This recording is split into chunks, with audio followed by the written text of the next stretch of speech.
Hey guys, welcome to the 25th episode and the season 1 finale of the Melee Stats podcast, starring me, SaveAsUntitled. Me, Edwin Budding. Me, give me that wheat. Me, Ambi Sinister. And I kind of briefly touched on it right there, that this is the end of season 1. We're not disappearing for a whole year. We're just taking a couple month breaks. We're aiming to come back the week before. Whoa. Couple week break. Couple weeks break, and we're going to come back before Summit.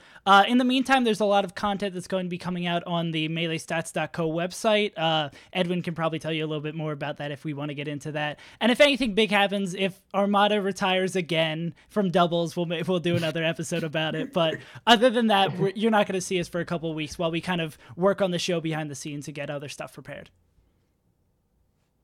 Yeah, we just... It's just been a busy time for everyone. We're really happy to obviously all be on the show, to work on it together. We just need some time away from it to focus on other things that we're giving our patrons and supporters. So these are things that are included on the Big House 8 compendium, like the regional scouting reports. I know for one, I'm very excited to start that. We also just need some time to plan out the future of the show and sort of make sure that we have a good schedule, a good idea for everyone's availability, and make sure that's out of the way pronto. But for right now, we're happy to end season 1 and go over last weekend and preview the biggest tournament of the fall coming up. So with that said, why don't we get started and talk about Emerald City and where everyone... I don't think we're sick of talking about him, but I feel like his name has come up enough now where it's not a surprise. Fiction, this guy's really good. He won Emerald City, only dropped 5 games all event. Before winners finals, he dropped only 1 to Bladewise. Where do we start with him? Fiction conquers the Pacific Northwest. Well, I was just going to say it's important to say that to win, it's still good that he beat AbsentPage twice in Kalamazhu, but it's still a smaller event. It's not like he won something huge. Wow, you trying to beef with Fiction now? No, I'm just saying. The Logic Lord? I don't know if I would pick this fight if I were you. The king of rational discourse. Rational Do discourse. you guys see his tweet with Chroma? Oh my god, it was so funny. I don't know if it was that interaction between them was just it was so absurd. Funny. For people not in the know, because Chroma wrote jokes for the roast, and Chroma's also been vocal about recent events that everyone that watches our show know about. So Chroma made a tweet that was like a joke about these events, and someone like quote retweeted him, like called him like a shitty commentator and said a bunch of mean shit to Chroma, right? And Fiction saw this tweet and thought the guy was roasting a joke and was like, LOL.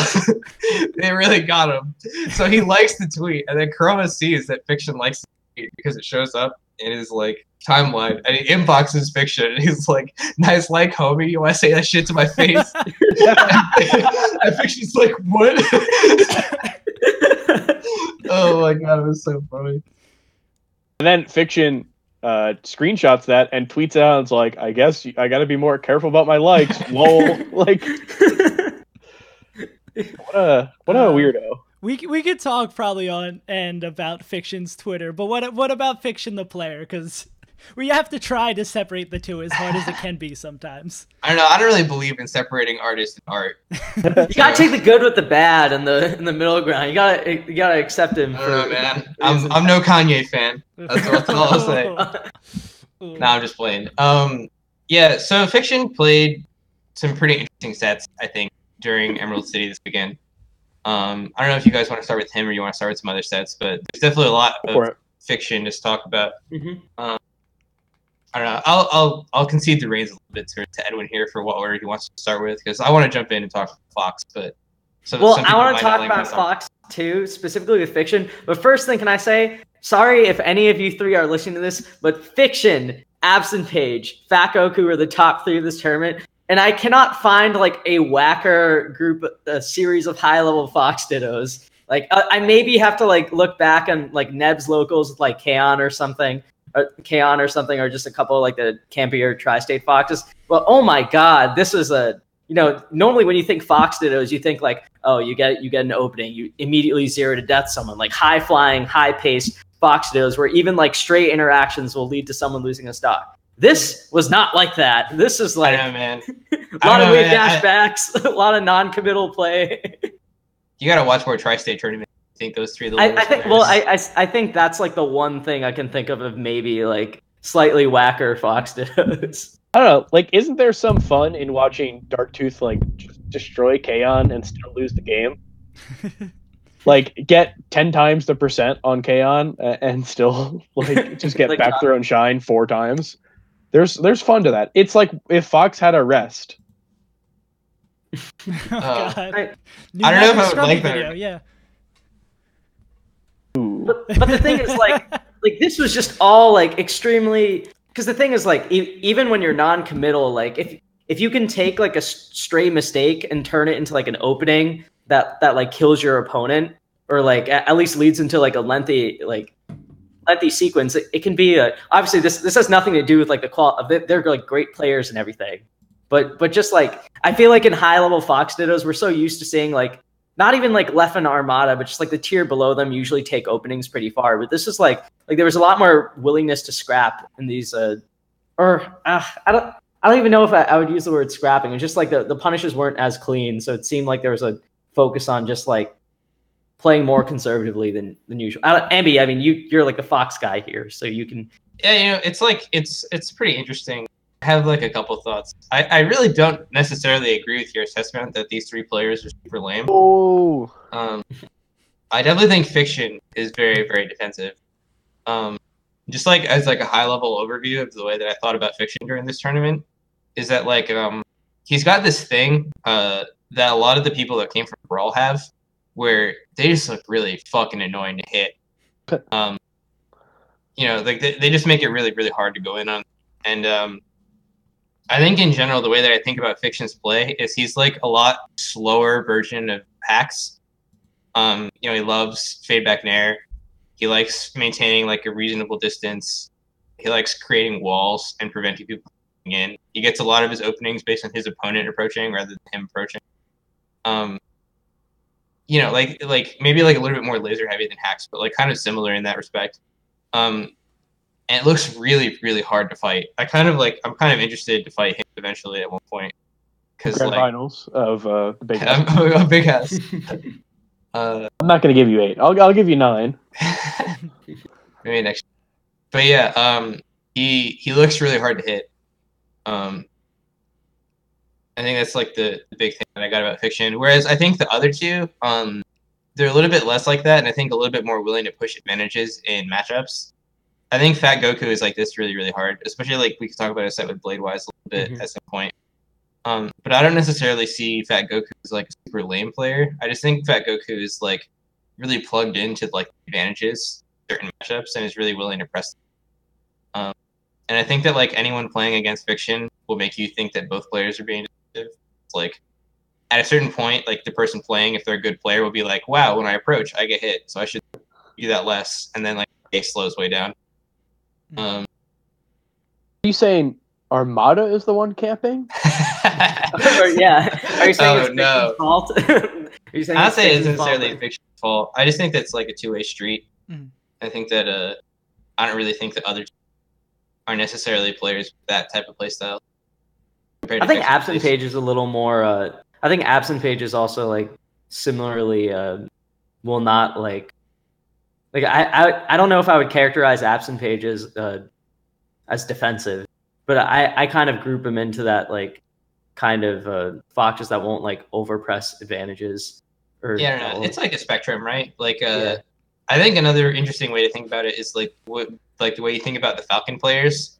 Like the Falcon players, I think exist on like a similar spectrum of like whether you think they're going to go in or not, and, like whether they're quote unquote whack or not. And I think you have like Wizrobe on one end of the spectrum. And, like I don't know like where you'd put like Smuckers, for example, on the spectrum. Like Smuckers is like he's not like wild, but he really likes longer commitments. Like he'll lunge across the stage a lot more than Falcons will. And I think that like you can look at like AbsentPage and sort of draw similar parallels between them because like I think one thing that stood out to me when AbsentPage and Fiction were playing is that AbsentPage was a lot more willing to do full distance nairs than Fiction, who almost never ever does it at all. And he got hit for them a lot because Fiction was so good at putting up balls, and like you know, like where does that exist on this whack not whack spectrum? Like there's like a lot more to it than just like, oh, these guys are lame. You know, maybe I'm just like Fox maining it This up. does sound like No, Fox, but you are giving a good explanation. I think you're right. I think if you're gonna call AbsentPage lame, it's at least lame in a different way. There's like a lot of ways to be lame in this game. So Yeah, fair enough. Oh, go ahead, Edwin. Ambi, do you think that like fiction sort of one thing I noticed about this, and you can tell me if you disagree or not, is I feel like he doesn't get hit by like really stupid things, and I don't know if that's also like a stay over from Brawl. But like, yeah, I mean, I just think he doesn't get hit, period, very much at all, right? Like, I think that like the big thing with fiction is that because he plays this like very conscious of getting hit type of playstyle, it makes him really difficult to engage with things that aren't real. So like, I guess that's sort of a byproduct of that, but like, it's a little bit different in different matchups, right? Like if you look at him, like he'll still like lose a lot of interactions in neutral against like a Fox player that like just overshoots and doesn't shine. But like him versus Boyd comes to mind as like a really good example of like, holy shit, nothing's happening. You know, like he is on the side platform and he's not coming down. And oh, he came down and he got a shine and now Nana's going to die. You know what I mean? Like it's very difficult to like engage with him in a way that's fraudulent, just because it's hard to engage with him at all. Period. In a way that isn't like super proper, clean. So it's really interesting to watch, but it's definitely not for everyone. Like I think that like a lot of people have mixed feelings about Fiction's playstyle because it's like obviously really really powerful, but like it's not very high octane, which is what a lot of people really like about Fox. So like it's like a little bit of both. But I don't know if it's necessarily that he's like gimmick proof. Like I think Kobold comes to mind as something more gimmick proof than Fiction, because Kobold like actually does play that like crazy ground game all the time, but he just does really well against like the shit. Whereas I think Fiction isn't really like in the spot to be hit with those ball to begin with.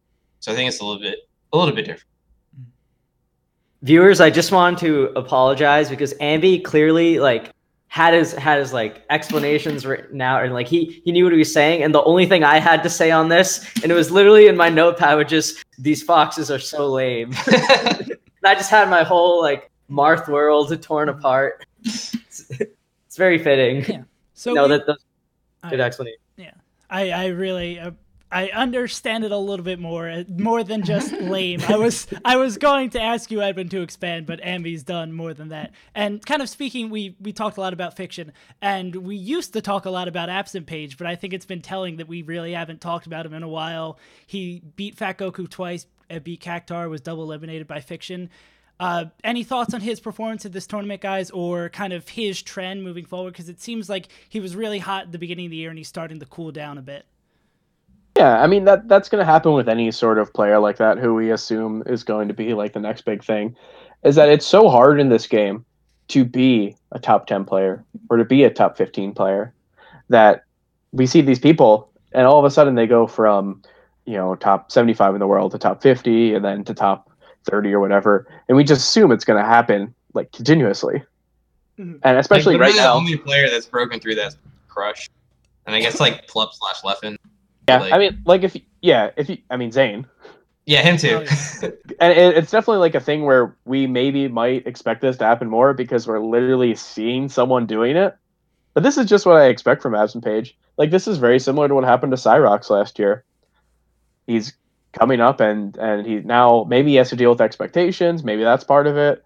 I think his summer was okay. I'd put it at like probably someone who's maybe at the lower end of the top 20. Closer to 30 or so. He's got some weird losses like Cactuar, 42nd, and the like. But I still think he's very good, and he finished second, which was his seed, as far as I know. So I can't really extrapolate a ton from this tournament, but just looking at his general trend, I think he is barely worse than we thought he was before. It's just now we know that he's probably not going to be a top 10 player in the next like month or so. Yeah, I think that just in general, AbsentPage is sort of falling back to earth the same way that like Cyrox did back when like Cyrox was floating. I think that's like a really commonplace,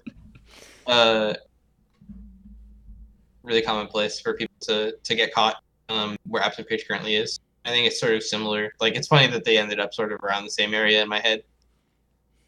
It's also just like people won't sleep on you anymore, right? Like if they see AbsentPage, if they see you in bracket, like they're gonna know who you are. You know, that's the other thing. Like it's easy for people to come out. I know that's a little reductive, and obviously that doesn't like go into detail on his actual gameplay weaknesses. But I do think, just like generally speaking, like when we see players rise up, like it's not as if AbsentPage is surprising, like is catching duck off guard anymore or something like that moving forward, right? Like like top players are going to game plan for him. They're going to like look at his weaknesses. They're going to see like what he does well, what they can avoid, everything, which I think is something that has to be considered.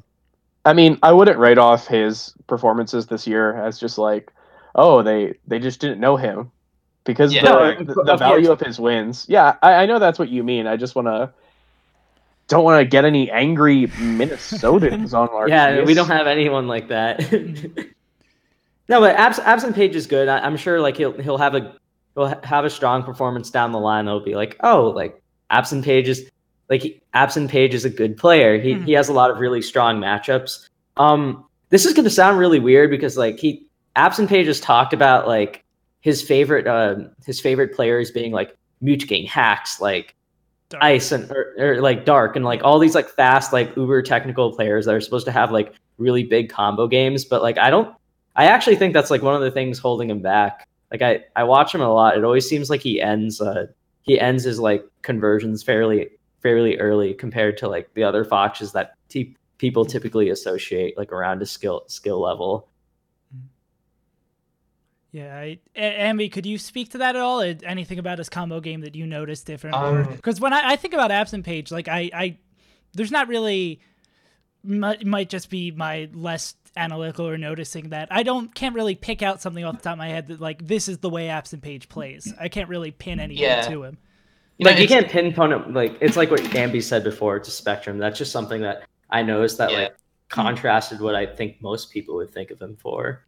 Yeah, I think it's also there's a lot of things that go into it. Like, you know, I'll admit that I haven't studied AbsentPage super closely. In my head, he's just like really fast, does like pretty normal good things most of the time. But I do think that like he has a lot of room to grow. His like sort of decision making type stuff. Like he likes like one example I could pick out is like he does like up throw nair tech chase, like a really really weird, and like he gets conversions off of it a lot of the time, and it's okay. But like you look at like Leffen or like, you know, like the super polished players, like the ones that we associate with like really strong punish games, and they don't really do that kind of stuff, right? Like AbsentPage still has a lot of the like I figured this out myself type of answers to situations that are like good, that can be improved upon.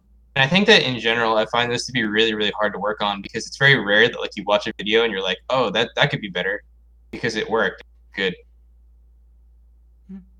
But I'm not gonna like speak like, oh, you know, AbsentPage to watch other foxes or whatever, because like I don't know what his machine is or what he's working on. But he's very different from like a lot of the super polished players, and I think that like his game would improve quite a bit if he focused. Armchair opinion about it. We all got our armchairs or sitting down, so it seems fair. All right. There's another Fox main here who, unlike these guys who kind of performed as we expected, a little bit underperformed. Moky, who took losses to Kamaster, and I don't know how to pronounce his name. How do you pronounce that, Weed? Fohibro. He's an Ices player he's the #1 player in British Columbia. Any thoughts on sort of Moky's performance? Him versus Quaff was so sick. I was kind of worried for Moky at the end of the second game. Yeah, no, he downloaded him. It was so very hard. scary. Yeah. Yeah, I was getting ready to make a tweet about how dumb Marth was. I was so ready. I mean, you still can. Martha's. I still could. Hey, come on. I didn't have to point because there's like one sequence. I maybe I'm exaggerating the detail in my head, but I remember seeing Quaff just like fared this. No, I just wait. Like, it's okay. I'm not romanticizing this. I just remember Quaff sitting in shield, and he threw out grab like. You know, maybe sitting in shield. He threw it like 3 times in a direction when Moky was like facing the other way. when Moky was like facing the other way. Brilliant mind games from a Marth player who's too smart for his own good. This dumb Fox player comes along and just mashes buttons with their giant hands. Giant hands. The biggest hands in the game. And they managed to win already winning matchup for the Fox. Yeah, on FD, the stage Foxman has complained about the most. Oh what my a coincidence. God. Are we doing this? Peach and Fox player here complaining about Marth. Oh, Is this God. gonna Good time. Go Falco. Yeah, I think What do you want me to with Moky, I think with Moky though, to sort of just like to revert the discussion back to him, I don't think it's like a particularly terrible performance. Master is like probably not top 50-ish, but just outside of it, pretty good in both of the spacey matchups. Probably will end up being around 51 to 60 in that range right there, right outside, unless he has a really good performance at Big House or Don't Park. Yeah, and Foey, bro, I don't know, man. He's like the best in another. He's the best in another region. He's an ice climber. I think Moky's actually like Moky's typically pretty strong in that matchup. If I could speak a little bit to Moky versus Foey, bro, just because like I like that matchup a lot. It was a tough one to watch. I think the thing is with Moky is that like he gave me the impression that he really had a lot of answers to a lot of situations in a matchup. Like he definitely plays the matchup in a way that I would expect someone with a lot of experience in it to play. I just think he guessed wrong a lot of the time. You know what I mean? Like it was just like he didn't play so well. He, made the wrong reads. He got wobbled. You know what I mean? Like it kind of happens sometimes to ice climbers. Yeah, that's what I was leading to. And I don't think that like he's terrible or like Moky's on. Sometimes you lose, and like I think it's pretty frequent to have that kind of experience with, like the more high variance punished characters like the ice climbers. So I wouldn't really use this tournament to really say anything about Moky's performances. I think he's really sick. And I definitely think that like if he performed in a way that I would sort of expect him to on like a weekday. This was a weekend tournament, by the way. Okay, that's what I meant. Got him. But yeah. Yeah, I have faith in Moky. It's a good player. I think it happens. Did you guys have anything else at Emerald City you want to talk about? Bladewise? I do want to briefly talk about Fat Goku Bladewise. Can you give the official Bladewise eulogy for top 50? He's still 30 to 31 to 40. He's still there. I don't want to talk about. He's beating Namsa, a top 10 player. If we're gonna go into this Edwin thinks Bladewise is bad train. I don't think he's bad. We're not doing this. We're not doing this. I want to talk about Fat Goku and praise Fat Goku, not shit on Bladewise. Thank you very much. That's a more positive and reasonable. Yeah. So first I said Foxes are lame. Now I'm saying Bladewise. No, this is also like to go against your Fat Goku is lame thesis. Because I think that Fat Goku versus Bladewise was a matchup that if you watched anything about the matchup, you'd probably think, "Wow, this Fox is so lame." But I really think that like my impression with watching the set is that Fat Goku knows how to play that matchup. Like he definitely knows where Peach is really, really weak and just abuses it. And like watch the Silent Wolf videos. Yeah, so it's actually interesting that you mentioned that. Like how people say that like Leffen or that like Crush is like Diet Leffen in a lot of matchups. I think that like Fat Goku is like Diet Crush. And I think that their decision making is a little bit similar in the way that they approach it. And like the fact that they have so much experience in the matchup really shows. I think if I remember right, the number 2 in Oregon is a Peach player, right? It's Aura. Mm-hmm. Yeah, and I'm sure that Fat Goku played a lot of Peach if the way that he played that matchup. It was just so clear. He had like such a strong knowledge of like the range to be to laser. He didn't get like caught lasering like a lot of people that like know the matchup from videos playing happen. Like he never got caught like lasering and got dash attack or something. He always was far enough away. He knew where you needed to stand against like the floats. Like he had everything figured out. And like Bladewise was just lost. You know what I mean? Like Bladewise had no way in because he never gave him any to go in. And it was like really disgusting to look at because it was like, Fat Goku just knows where to be all the time. And sucks to be Bladewise and have to fight Fat Goku this matchup. So, definitely think Sorry, go on. No, that was it. That was the I was gonna say I definitely think Bladewise is the type of Peach player who I think he's like very smart in the way that he decides like what moves he chooses and all that. But I also think he's kind of weird in that way. Like he doesn't usually choose the optimal stuff. And I've seen this in different matchups when like the person just really knows the matchup. I unfortunately don't really have all that faith in Bladewise.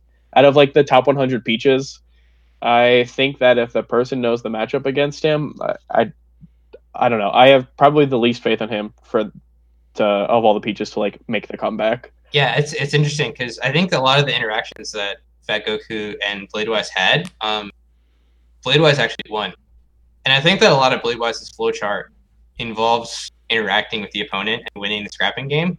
And I think that if the opponent just tries not to play that game, because like a lot of the times Fat Goku would try to like play at a closer range for a little bit, and he would just get mollywopped every single time. And like he wasn't really given enough of those to convert to a complete set or even a game. Like it was just like he was too far away the entire time. And like I think for this reason, I really disagree with Bladewise's Game 3 counterpick to Dreamland. He went Yoshi's Game 3. No, he didn't. They played. I'm talking about they played 2 sets. Okay, I'm talking about the winner set. Okay. Maybe like after 2 sets, figured it out.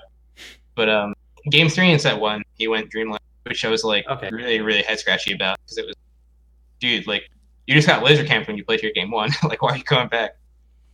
But yeah, no, I agree. Like I think that Bladewise is like he's very dismantled if you don't give him chances to actually fight, and like his wheelhouse is actually getting to fight. So, yeah, I think we're good to move on because we have a lot of stuff coming up. I just want to mention one small thing is that RK getting 25th is kind of an anomaly to me. I think RK is super good, but losing to Anchovy and Iceman, I don't know. Iceman I get. Anchovy. Iceman I get. This is a tough matchup. Yeah, I don't know. It's rough because RK is that type of person who I'm like, dude, if they went to more, they could be so good. And I definitely think that he's close to top 100 at his best.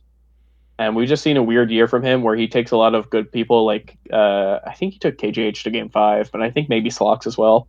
Mm-hmm. So it's just a year of almost for him. Mm-hmm. So that kind of stinks to see a player who I think has a lot of potential just kind of fall so early in bracket. But that's all I really wanted to say about that. I think we should get moving on with the schedule. All right. And we have a couple other events this weekend. If anyone wanted to briefly talk about Apollo or Almost Heaven, if there's anything big from those events they're looking into. Yeah, Sir Maris is sick. Beat Homemade Waffles. Yeah, I mean, Homemade Waffles fan of the show. Fan and guest on the show. He hasn't competed for a while, like seriously, and I don't think like this year wasn't really his year for competing. We know he has years of playing. We know he's like a talented player. Not much else to say. Like comes back, faces like a rising like local talent, loses a strong Peach main. I don't know. Like it happens. Doesn't seem crazy. iBDW won twice over La Luna, which is sick. Mm-hmm. He means he's going to talk about how great Armada is for longer, which is how bad Marth is. Yeah, how bad. Which is like fine with me, I guess. I don't know. I like iBDW. We need the token fox that thinks that matchup is good. I like people talking like about a lot every region needs one. Every region, like Tiramisu, he's the New England version of that. Dude, Darktooth, iBDW, and Hacks all like playing against Marth. I don't know why. It's like something in the water. Something. Oh, it's the same thing that makes the pizza so good. The New York. That's in Connecticut. Shut the fuck up. Oh god. This isn't the pizza cast. Edwin's right though. Of course I'm right. I'm always right. I don't care. I don't normally say that. Edwin's. Okay. I had a coworker who was like, "I'm from Chicago. Our pizza's so much better than yours," and I'm like, "Ooh, I don't care." Like, I don't have regional pride for Philadelphia pizza. I have regional pride for Wawa. Like what? Yeah. Hey, I got a Hawawa right next to me. I can pull it in frame if you want to see it. But you got pretzels also. Yeah, I got a Wawa Philly thing, right? I have a Wawa That's pretzel right here. Oh hell yeah, those are kind of disgusting. We have clam chowder. We'll talk. We'll get into this on Patreon exclusive episode. just talking about yeah, Philly food. let's move on. You want to go into the speed round, boys? Yeah, I'm ready. Yeah. You know what? I am going to announce my comeback from retirement. He's just like Armada in like 3 months. Here's the thing.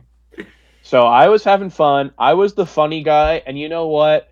It worked. I got good using gimmicks. Oh my god! Oh Christ! So I am the person. I'm going high tier. I used to play Doc or something. Now people are just camping me. So I'm gonna change my my game plan up a little. Let's see. I feel like have a catchphrase now. He's hang with the new First person to start off the speed round with negative points, Wheat. Okay, but if you guys are not familiar, the viewers, with the speed round by this point, that's kind of ridiculous. But what we do is normally Edwin asks 5 quick questions and people go around answering this. Edwin, because you're the SaveAsUntitled super speed round defending champion, you'll go last in the first one. Ambi, you'll go first time. Wheat second. I'll call on you when it happens. It will be good. But we're getting called. It's not a free for all this time. Saves is organized. Yeah, no. It's not anarchy. You know what? This helps my new style. It's a new league, All new area, a new format, a new region for me to conquer. It's a neutral start, is what it is. So off with the first question, and like before, the questions are going to get more and more ridiculous as we go on. First question is, starting with you, Wheat. Who is going to be the highest placing Falco at the Big House 8 besides Mango? You know what? SaveAsUntitled. Here's what I believe who's going to be the highest placing Falco. I think that is going to be Ginger, I guess. I don't know. Rocky. I don't really know who's going. I know Santiago is going. Rocky has a good bracket ahead of him. He has KJH, and if he beats KJH, he has Lucky. Those are both dual matchups for him. So my answer is Rocky. All right, Ambi? Westballs if you want solo, Axe if you want not solo. Oh my god, Westballs is a person who exists. I don't understand how you could be on this podcast and not assume Westball is the correct answer to your I question. forgot West. No, I think he's going to get 65th. Okay, bold. Right, Edwin? It's so clearly Westballs, and not just because he's the obvious pick, but just look at his bracket. This thing is like made for him to do well in. Lose. Like not just in winner side, his path to winners semis is through potentially Duck, who he has won 3 of their last 4 sets against, Leffen, who he just took to the brink, and Axe, who he hasn't played in a while but has won their last 4 sets. And then even assuming that he loses to Leffen, which is more than likely what will happen, he has to play Shroomed, who he's beaten. He then has to play SFAT and Wizrobe and then SJ to make it to losers quarters. How is he not the easy pick? I have faith in Wes. All right. I'm just checking one thing before I give the point. I didn't look it up yet. Wheat, I don't like the tinge of sarcasm to your answer, so I'm going to give the point to Edwin. There's no sarcasm. I didn't like how you answered. There's a new sheriff in town. What I like say it. goes. All right. Question number 2. Who is the player who lowest ranked on the summer rankings that can still finish the year's number 1? And then we'll be starting with Ambi. Of all of them? Yeah, lowest ranked player who can, by whatever means, could be number 1. I guess Leffen? It's kind of a weird, because it's not going to be Armada, because he's dead now. H-Box is number 1, so he would be a bad answer. Plup is number 2, and he could probably get there if he wins everything, but he's number 4 right now.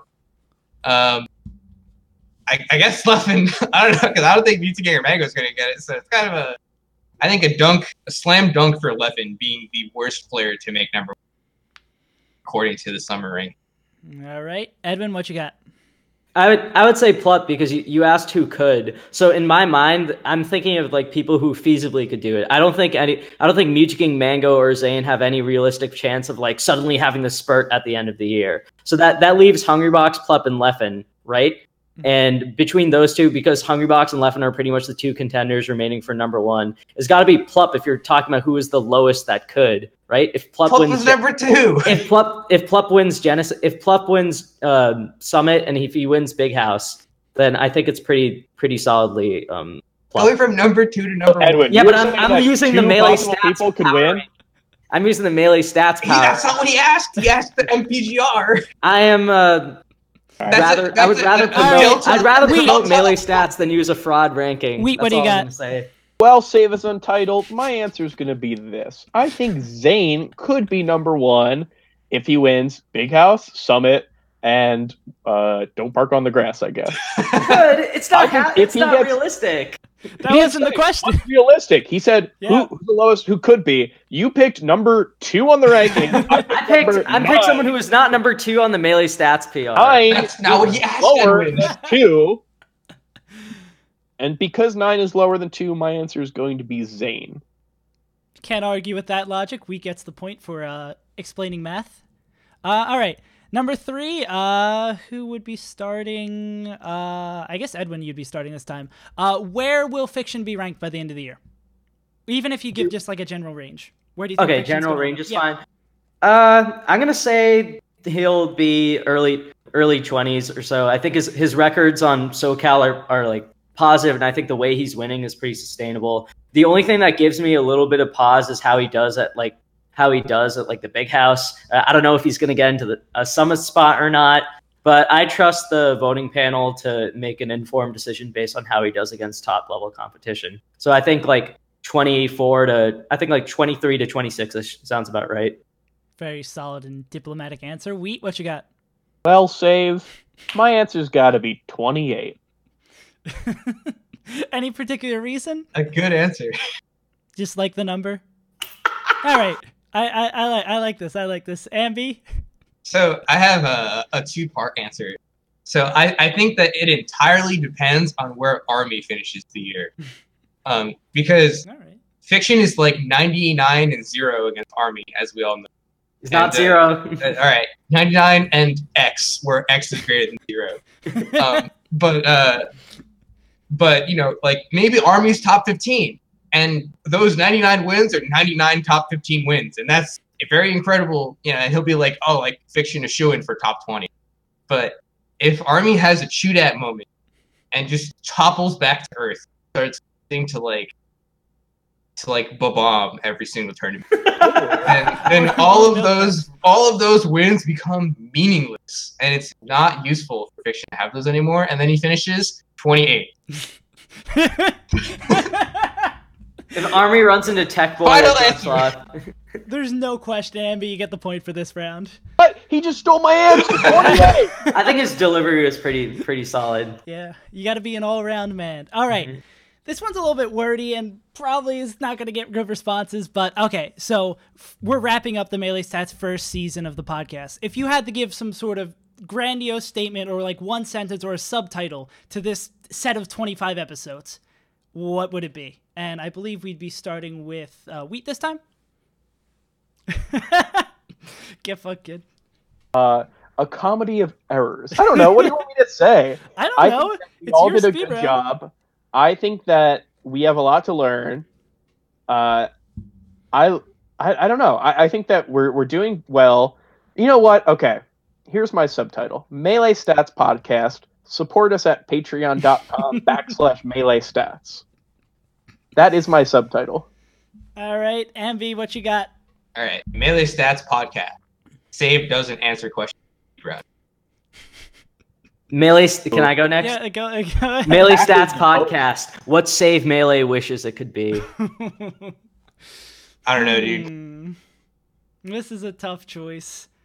Don't attack our fellow SJW. Yeah, shout out to Jaxilla, who's a patron for our Patreon. Yeah. At You can't do this? All right, Save, I don't care. patreon.com/melee-stats. Save, I don't care who you give the point to, but you can't give it to Edwin. All the venom in his joke just sapped away. If you don't give it to me, at least give it to He's me. a patron! Yeah, this one's for you. You got that. Thinking up on the spot, getting that. And finally, from the people we've had on the show and the host from this year, I need you to build your 3-man flip cup roster. Ambi, you're off. Go ahead. Like to fuck up other crews. Yeah, Or to at be the most funny? hypothetical Gang 2 Flip Cup event, who's the 3-man roster you bet on? I think it's Wheat, Stock, and and homemade waffles. Any particular reasoning behind The that? three amigos. So I think that people that like beer. I like beer. Yeah, I like beer too. I still like beer. Still like beer. I still like beer. I think people that I also think that people that can drink a lot. I can verify personally that stock and wheat can drink a lot because I've drank with both of them. One time, me and Wheat drank like 15 beers, and the dude was stone sober. He was so pissed off. It was I was very mad. It was during Genesis 5. And literally everyone else that's on our podcast is a nerd. So I think that process of elimination just gives us homemade waffles. Like I guess maybe like I don't know, maybe like. All right, you know what? You already said your answer, right. so I'm just gonna give the easy. I'm gonna give the easy 3. Swedish #1, stock #2, wheat #3. There was no other answer for this. Have you guys seen Swedish Delight? My man knows how to party. How is he not the first name? He's a Sheik player. My man went to Rutgers and was in a fraternity. It's easily Swedish Delight. The entire time. Swedish is the damn captain of this crew. He's not gonna be able to see the cups. Get my man sunglasses. Dude. All right, what you got? I included, or is it me and 3 friends? Yeah, go ahead. Oh yeah, if you wanna, yeah, it's your life. So it'll be me and my 3 friends. I gotta pick stock. Dude knows how to rock it. I don't even know what that means. What the hell? It's the first time I decided to say that sentence. You know what? Save. You're on my team. There we go. You are also guy Come knows how to on, rock guys! it. And #3, surprise pick. I'm picking Fendi, but That's a good answer, actually. right beforehand, Damn. I'm going to tell him that the Eagles are going to win the Super Bowl. He's going to get all riled up. He's going to chug them. Fendi's a good answer. Wheat, you get the point for being the only person to mention me at all. Ambi, you call me a nerd. I'm taking a page. I should have said Swedish Fendi stock. Yeah. That would have been so I'm much taking a page out of the Edwin playbook. So this is You my realize why you lost the point, right? This is my multi-tournament conditioning. I needed to know if Save would like answers that I roasted him in. So I roasted him in every answer, and he never gave me a point for it. So I'm never doing it ever again. I wanted That's very close That's my to get some multi-tournament conditioning. I know I lost it because of, but just intrinsically for myself, Swedish stock and Fendi is definitely the. I think Brandon could drink Swedish under the table. I think looking at their play styles alone, he could drink him under the table. All right, Wheat, you are the champion of the second ever Saves Untitled speed round. Is there anything you'd like to share? Anything you got in mind? I'm going to say never give up on your dreams. Never quit just because you lose one speed round. People are out to get you. Maybe sometimes the people who are judging the questions are the ones who are actually the ones who need to not judge the questions. Sometimes the judging is rigged. Sometimes they hear you say fiction when your answer is Wizrobe, and you just got to work past that. Never give up on your dreams. Also, I have to actually run and get my laptop charger. So if you guys want to spend that time talking about how cool I am, that'd be most appreciated. I'll be right back. Sorry to not be more prepared. Dude, I can't believe I forgot Fendi. Oh, that's such a slam dunk. Granted, you gave him the point entirely because you were included, but at least for myself. You would never do that. You would never, someone complimenting you, you'd never give them the point. All right, I'll tell you guys the 3 people least likely to do it. Me, Pika, and... Well, Pika could not because he would be. Pika. Yes. I would have said me, Pika, and Nikki, but Pika and Nikki literally can't drink, so I guess that they don't really count. I feel like Nikki's also just wrong. I don't know. I have a feeling. Your gut. She would never do that. No. Or if you don't. Okay, if you're counting people only of age. Because obviously underage drinkers aren't a thing. I would say me, Tafo, and KB. Yeah, Well, K. Me, Tafo, and K would be the worst team. Good answer. Probably. All right. Yeah, I don't. For people that can drink. Yeah, no, I'm pretty. All right. So I don't think K is 21. No, he is now. Oh, he is? Oh, good choice. What about Good for Leon? him. I don't know. Well, Damien doesn't drink, so I think he would be bad. Huh, this is the time when we realize where Melee Stats might not be the coolest group of people in Smash. Hitting us now. Speaking of things that don't make Yeah, us cool, Pete is like complaining in the chat that we're not mentioning him. Like, of course, dude, he's like one of like 15 like average weight, average height white guys in the group. Like, of course, we're not gonna be like yeah, you're probably pretty decent. Like, well, to be fair, the 3 people people like me, Tafo, K are all like three Asians, so we're already like pretty far behind. We don't need to do this on this podcast. yeah, I think. Oh my god! I think we might want to get into the piece de resistance of the MSPR that we've been teasing and talking about this entire time. Weed or Edwin? This is kind of your baby. People finally get to see it, they're gonna realize that it didn't need to be hyped up all this much. No, so this is the Melee Stats power ranking. So about 6 months ago or so, we wanted to make a power ranking of about 25 players because we felt that there's a lot that happens in between the end of year top 100 and the middle of the year top 50 that just doesn't get seen by a lot of people. So we decided that the nerds that we are, we should come together and we can make something like that. So we made the MSPR. The first one was released in April for the events starting in December, actually, and going up until the first or nudes in NorCal. And we decided to revive that project again. So we're back with another top 25. And after seeing the tumultuous results of the summer, we really needed to make something like this. So I guess without further ado, we're going to really get into our list. Time period is Smash and Splash 4 to DreamHack Montreal. So it's a little over 3 months. And I don't think we have a graphic for our first one.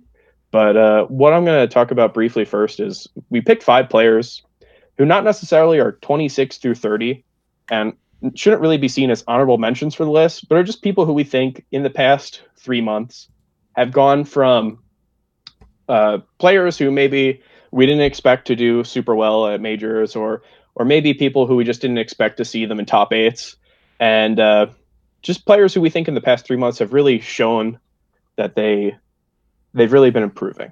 So I don't know if anyone wants to pick a player from that, or if I should just list them. We should go off from there. Pick one. Yeah, just pick who you're most excited to talk about. Who's your boy? Here, let me list them out, then we'll fight to the death over them. So the first one we picked for that, and I'm just going to list them out alphabetically off the top of my head, so maybe not actually alphabetically, is Captain Faceroll. His results this summer have been pretty good. His local results have definitely been showing him good against that top-tier SoCal talent. We also picked Darktooth for his summer results in the Nationals. Drunk Sloth for good performances, including Shine and especially SmashCon. When we had to choose our boy, Fiction, Chef Daddy. And we're finishing off with someone who actually placed a lot closer to the top 25 than I think anyone really thought he would, which is Gahtzu. So anyone want to pick anyone, really get into this, or? I just want to mention with Gahtzu, and this is a common thing we see a lot with players that were around Gahtzu's previously perceived skill level. It's already hard enough getting to like the top 50-ish range, top 50 to 60 range or so. And it gets even harder from there because arguably in top 64 of nationals or even before, you're seeded against the big, like the main killers of the world. So I took a look at Gahtzu's, I took a look at the losses that he had for the year, or at least for the summer in the ranking period. And a lot of them are to people like HBox, like Armada, Leffen.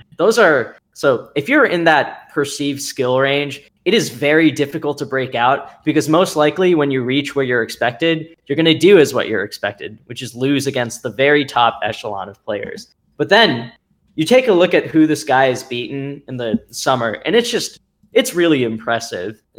I have the names in front of me right now. S2J, Ice, Cactar, Kalamazhu, Michael, Darktooth, Captain Faceroll, Toussaint, Army, and SFAT.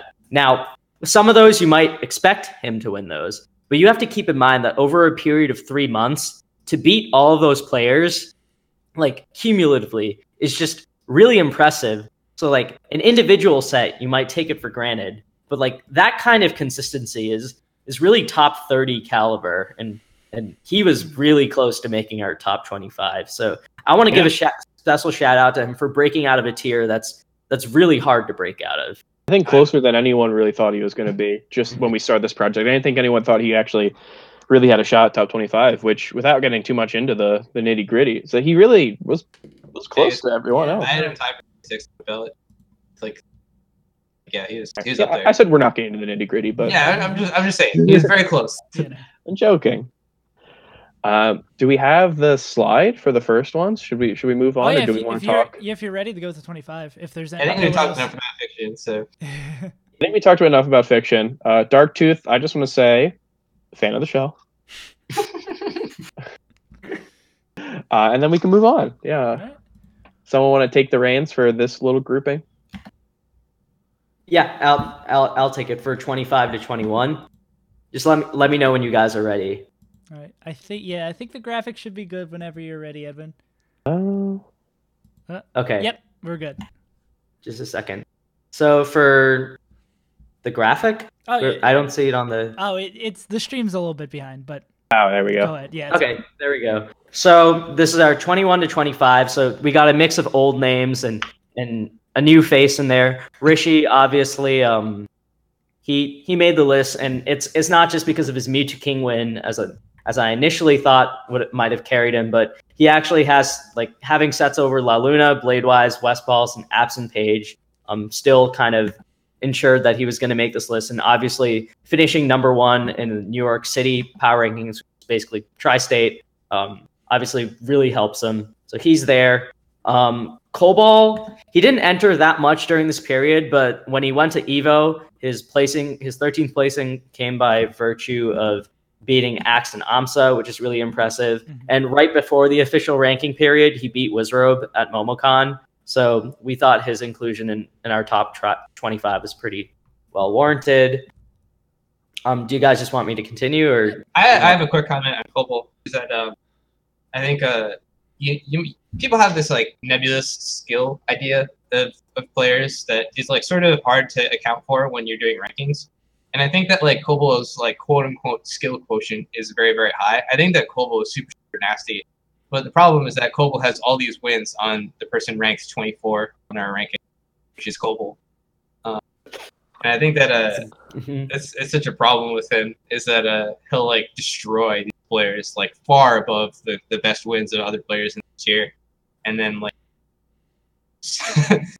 but yeah, I think Cobalt is it's hard to account for that in a ranking of intense variability. Yeah, and above Cobalt are Hug, Shroomed, KJH. So Shroomed and KJH were kind of like they've been at this level for a little bit now, so their inclusion is not too surprising. They've been mostly consistent at nationals that they've gone to, usually, other than KJH finishing 33rd at Smash and Splash. Each of them have been in top 32 of nationals and bigger majors. Hugs, well, I think the thing in the first quarter of the year that really made Hugs' resume stand out was the fact that he beat Amsa, and like a few of his top level wins are pretty good. Mm-hmm. But this season, our official ranking period, he didn't have the same kind of highs, but he was still mostly pretty solid, and it was good enough to warrant him being in our top 25. Yeah, I still think Hugs is very good, and this should be seen less so of like this player is bad, and just more so of like everyone above them's pretty good. Like, yeah, I think unlike the summer ranking, people started actually accruing good wins. I think that was a really big problem with the summer ranking, is that voting for it was so hard because everyone seemed to be having a really bad year. Mm-hmm. But I think that players above Hugs started picking it up. It's not necessarily even that Hugs like fell off. I still think Hugs is super, super good at 21. Other players started peaking out and having. Yeah, he just maybe like didn't necessarily have the same highs as before, but I still like this doesn't mean that he got worse, so that he's like slacking or anything. Yeah, no. Yeah, he was probably for the summer rank was performing just a little bit above the average that we expect from him. And this is probably closer to what we would expect to see him on a normal ranking, maybe a little lower, by maybe about a rank or two. So I don't think that this is going to be such an inflammatory ranking right here as him at 21. He might get a little annoyed that he's just outside top 20, but that's okay. We can Well, handle you know those. what? He's a big fan, so he'll get over it. All right, so are we good to move on to the next round? Yeah, let's go ahead. Reveal the next group of 5. Do any of you want to take the lead on this, or do you guys want me to lead it through again? Ambi, you want to take this, or? I guess if I'm being assigned this little block. All right, so is it up on the screen? Yeah, you're good. Go ahead. All right, so at number 20 we got Westballs. As all of you know, a bit of a darling in Melee Stats lore. Not just because of save. You talk to any one of us about. We've been Wes's defenders from day one. Yeah, remember that one time when at Evo when we were talking about him? I guess this is maybe too inside baseball, but we were talking about him, about his ranking on the top 50, and then a minute later he comes into our hotel room. Oh yeah, I remember that. I'm like shit. I hope he didn't hear what we're saying, because I'm just so used to everyone talking about how bad Westballs is, and then I was like, wait, we were actually saying he should have been higher. We were like, he should have been 15 or 16. I just my base level of seeing Westballs and having just talked about him is just oh no. I hope he didn't hear us shit talking him. But even though we weren't doing that, no, we were doing the exact opposite of it. We were saying that Westballs is better than he is currently perceived to be. Yeah, and if you've talked to any of us, anyone that's watching this right now, Melee Stats, we consistently have always kind of been the people that have cited Wes's very impressive local records and trends against SoCal. As it was on the summer ranking, it is again on the MPGR quarter 3 in that MSPR. All right. Yeah, come on. Wrong 4-letter. MSPR, named before MPGR, by the way. Yeah, no, we did come up with that first. I think that his records are really strong. I think that his second place at Air was really, really strong. His performance at large events pretty solid, as you can probably see from the overlay. Just all around pretty good. Yeah. So I guess I'll group the next two. At 18-19, we got Nun and Duck, who didn't move terribly from the summer rank. Any of you guys have specific thoughts about these two? Yeah, I think it's pretty interesting because they both didn't move a lot, and I think it's kind of for different reasons. So Duck actually had really good placings during the summer, but the way that he got to those placings was kind of beating people, with the exception of AMSA, who are in this kind of weird period in their career where we don't really know how great they are. He beat Westballs to get there, which I think is a good win, but it's also at the point where we can't necessarily say that Westballs is the top tier player that he used to be. So while it might have been a win that required a lot of skill, I can't necessarily say that it's a great win for the ranking. Or I mean, not a great win, but just something that is really better than the people above him. And I think it's somewhat different for Nun, who actually had some pretty good wins this period. He got a win on Wizzy. But for him, it's just more of outside of these big tournaments.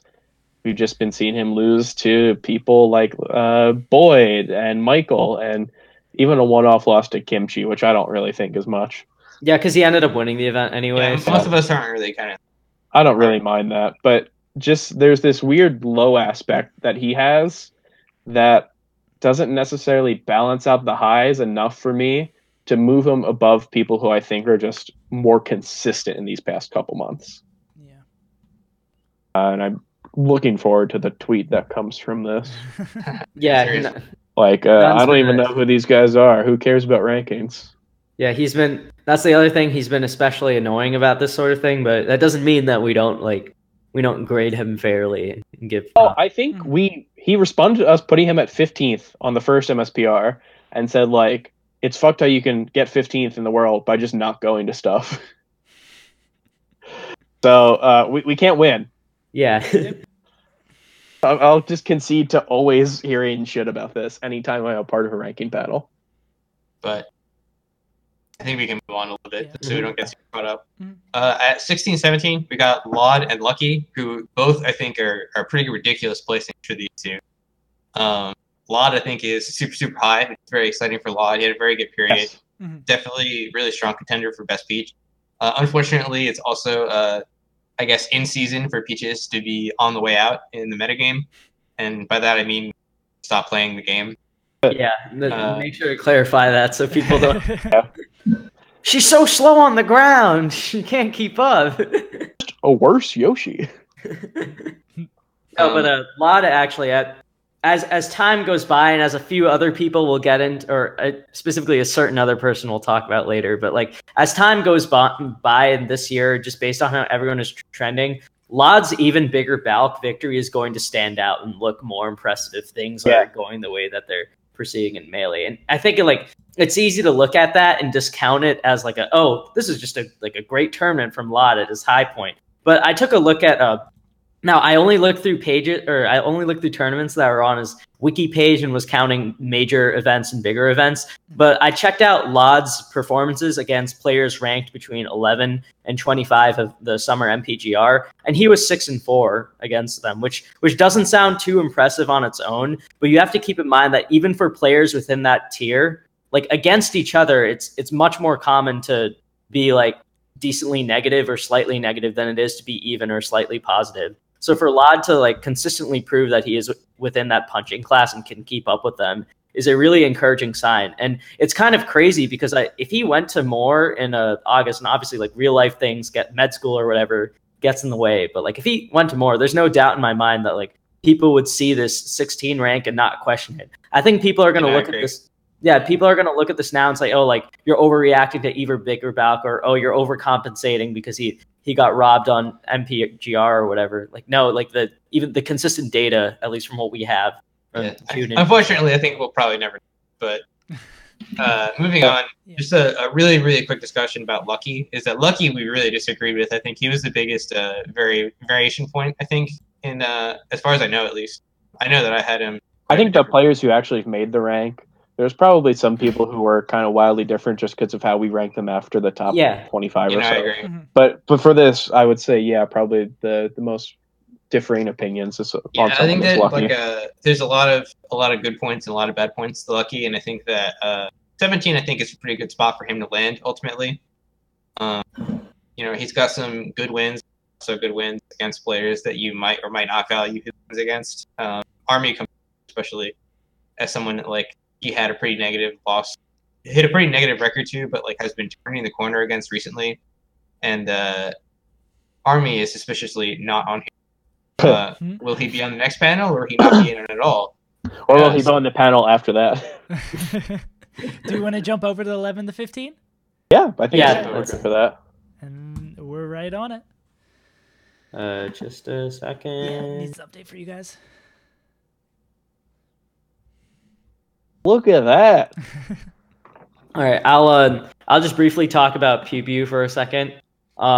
Pew Pew was so for a while, like Pew Pew was always kind of hovered around this like 15 to like early 20 spot, at least for like 2 years-ish now. He had a period of time like 4 years ago or so when people thought he was going to be the next great big thing. He ended up taking a step back a little bit, but this summer season was really good for him. He was consistent against the field.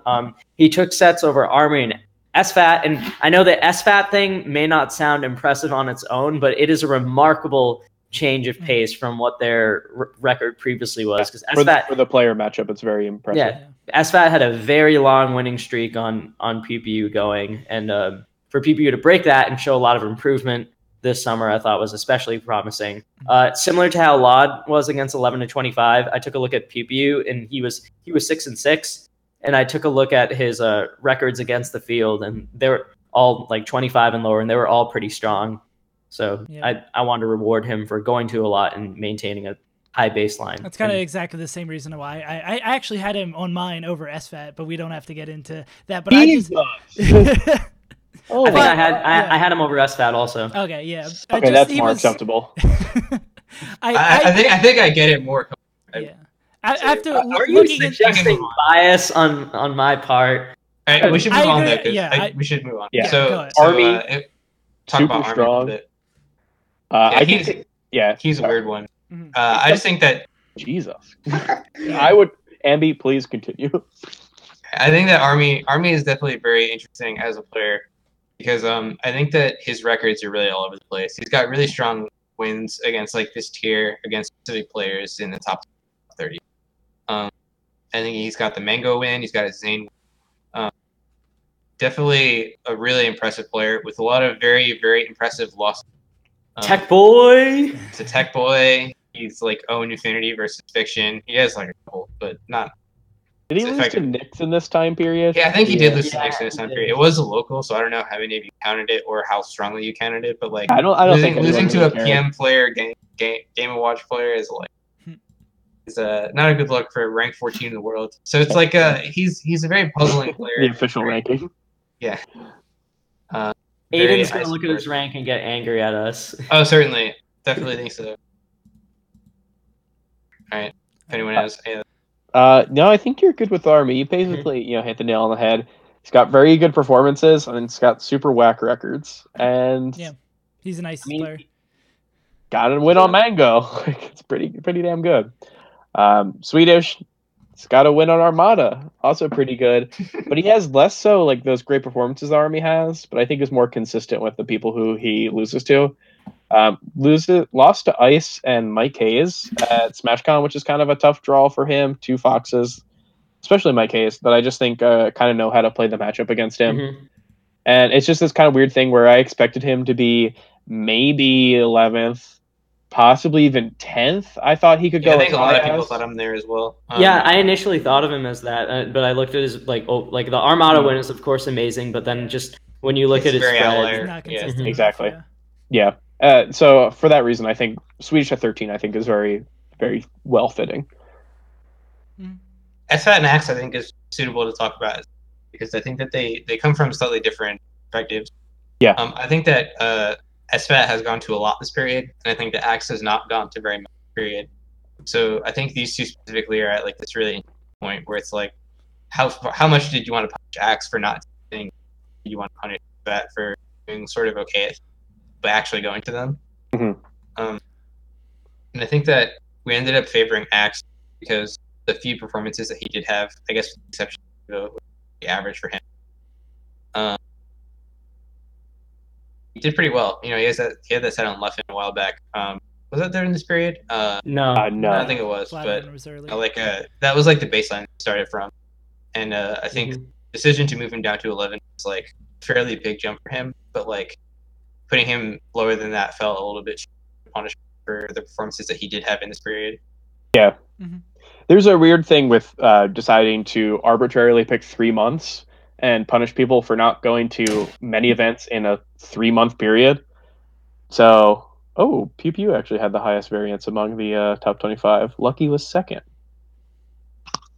That's for how we voted on them, right? Yeah. Yes. Okay. Yeah, so I think like it's completely fair that we look at someone like Axe and we're maybe hesitant to really flag him for not attending stuff in this time period that we just decided as this like very short flash of time. Mm-hmm. So I agree with blaming SFAT for like going to a lot is kind of messed up as well.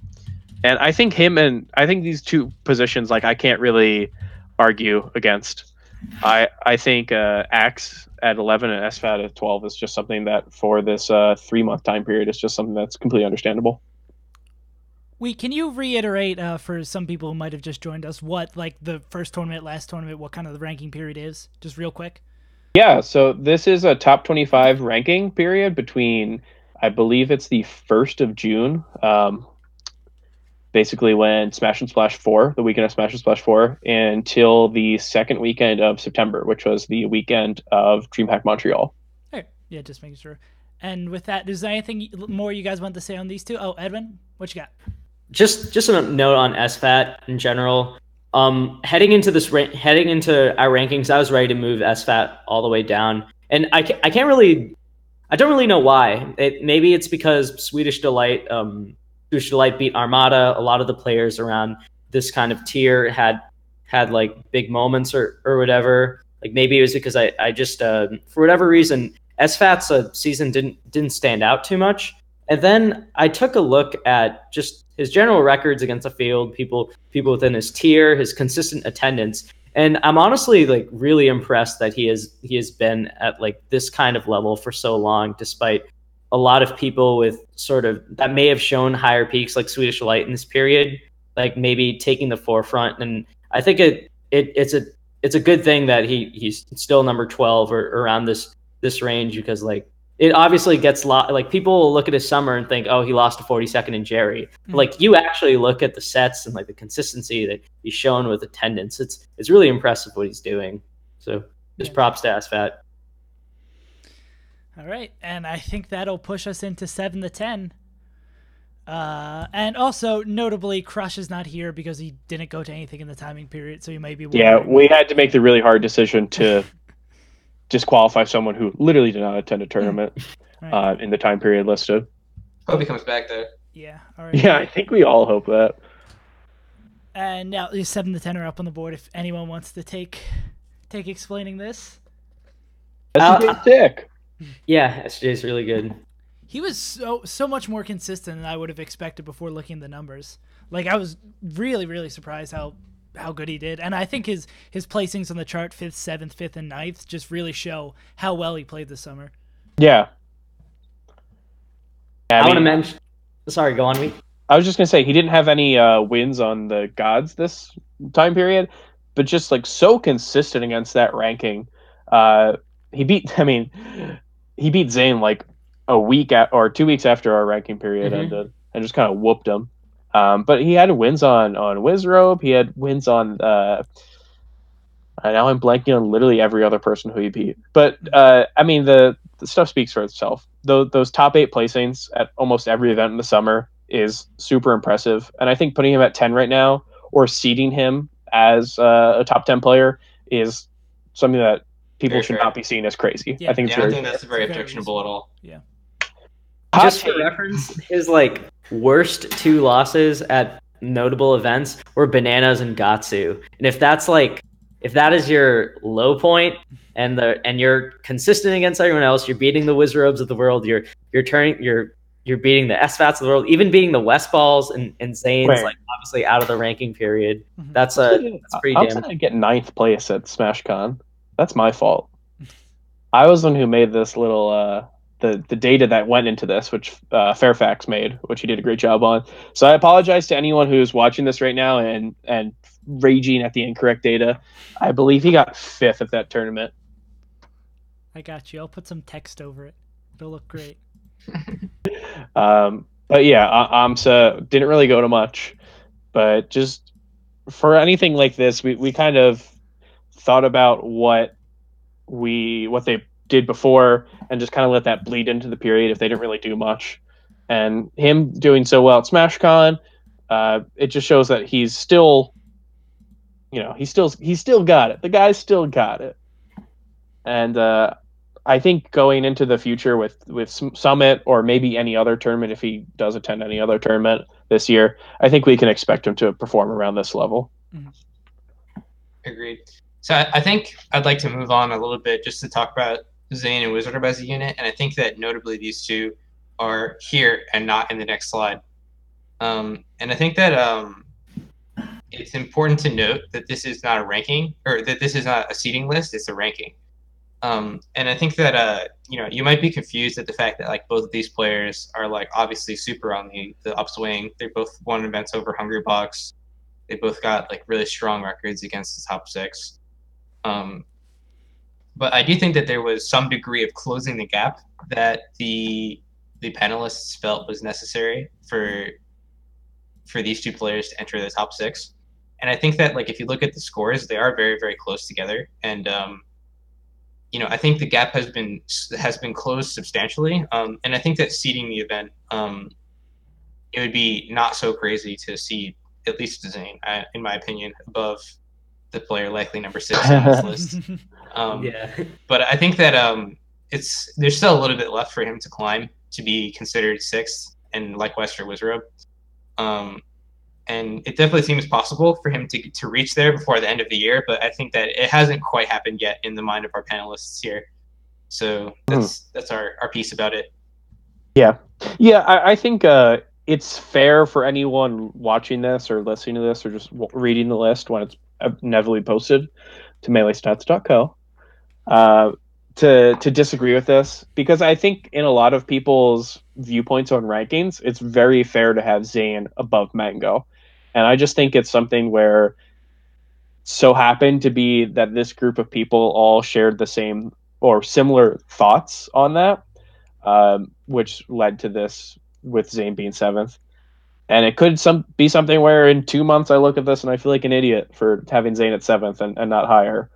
But just seeing his losses in this time period, I think personally for someone like me who looks at rankings, I don't know if I view that sort of relative inconsistency as something where I feel really confident in putting him very high. And I understand that Mango had some inconsistent losses as well, so it's hard to say.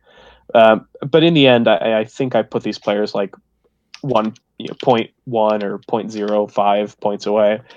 And so I think if anyone sees this, they should really know that we think it's very close. This is just a matter of like one person could have thought differently, and it could probably be a completely different way. And you kind of alluded to is in the number 6 spot, and I think anyone who follows Melee the tiniest bit could probably tell you is in the number 6 spot. The good doc himself, PPMP. That's right, everyone. Kevin Nanny comes in at 6 on the second edition of the Melee Stats Power. Yeah, Drug Fox is 4, Crush is 5. That's the surprise. No spoilers, Edwin. Come on. Drug Fox is Falco is 4. Drug Fox is 3. Drug Fox's Sheik is 2. Plup and King Mango is the list that we have for 4 through 6. And I think that if you are willing to accept the idea of Mango at 6 and not 7, then these 3, I think, speak a little bit for themselves. The gaps between these players was quite large. You can see like 95, 93, 91. I think Zain was in the high 90s, just to show the very, very small gap in between Mango and Zain in the mind of the panelists. I think not really much to say here. Music King wasn't really able to replicate his summit performance, but he was able to do quite well against the field. Mango didn't really lose that often to players not on the high end of this list, with the exception of Army and Flipsy, one of whom Zain also lost to. And if we consider Army a top 15 player, then that's like really, like other than Army and Flipsy, Mango's worst losses were all to Zain, who is arguably the exact same skill level as him. So it's a little bit nebulous, but I think Music King is clearly in between Mango and Plup, and I think Plup is clearly above Music King, but not in the next tier. Yeah, I think this tier is pretty straightforward. Besides, maybe someone would disagree on the Mango part. But Edwin, something you want to chime in on?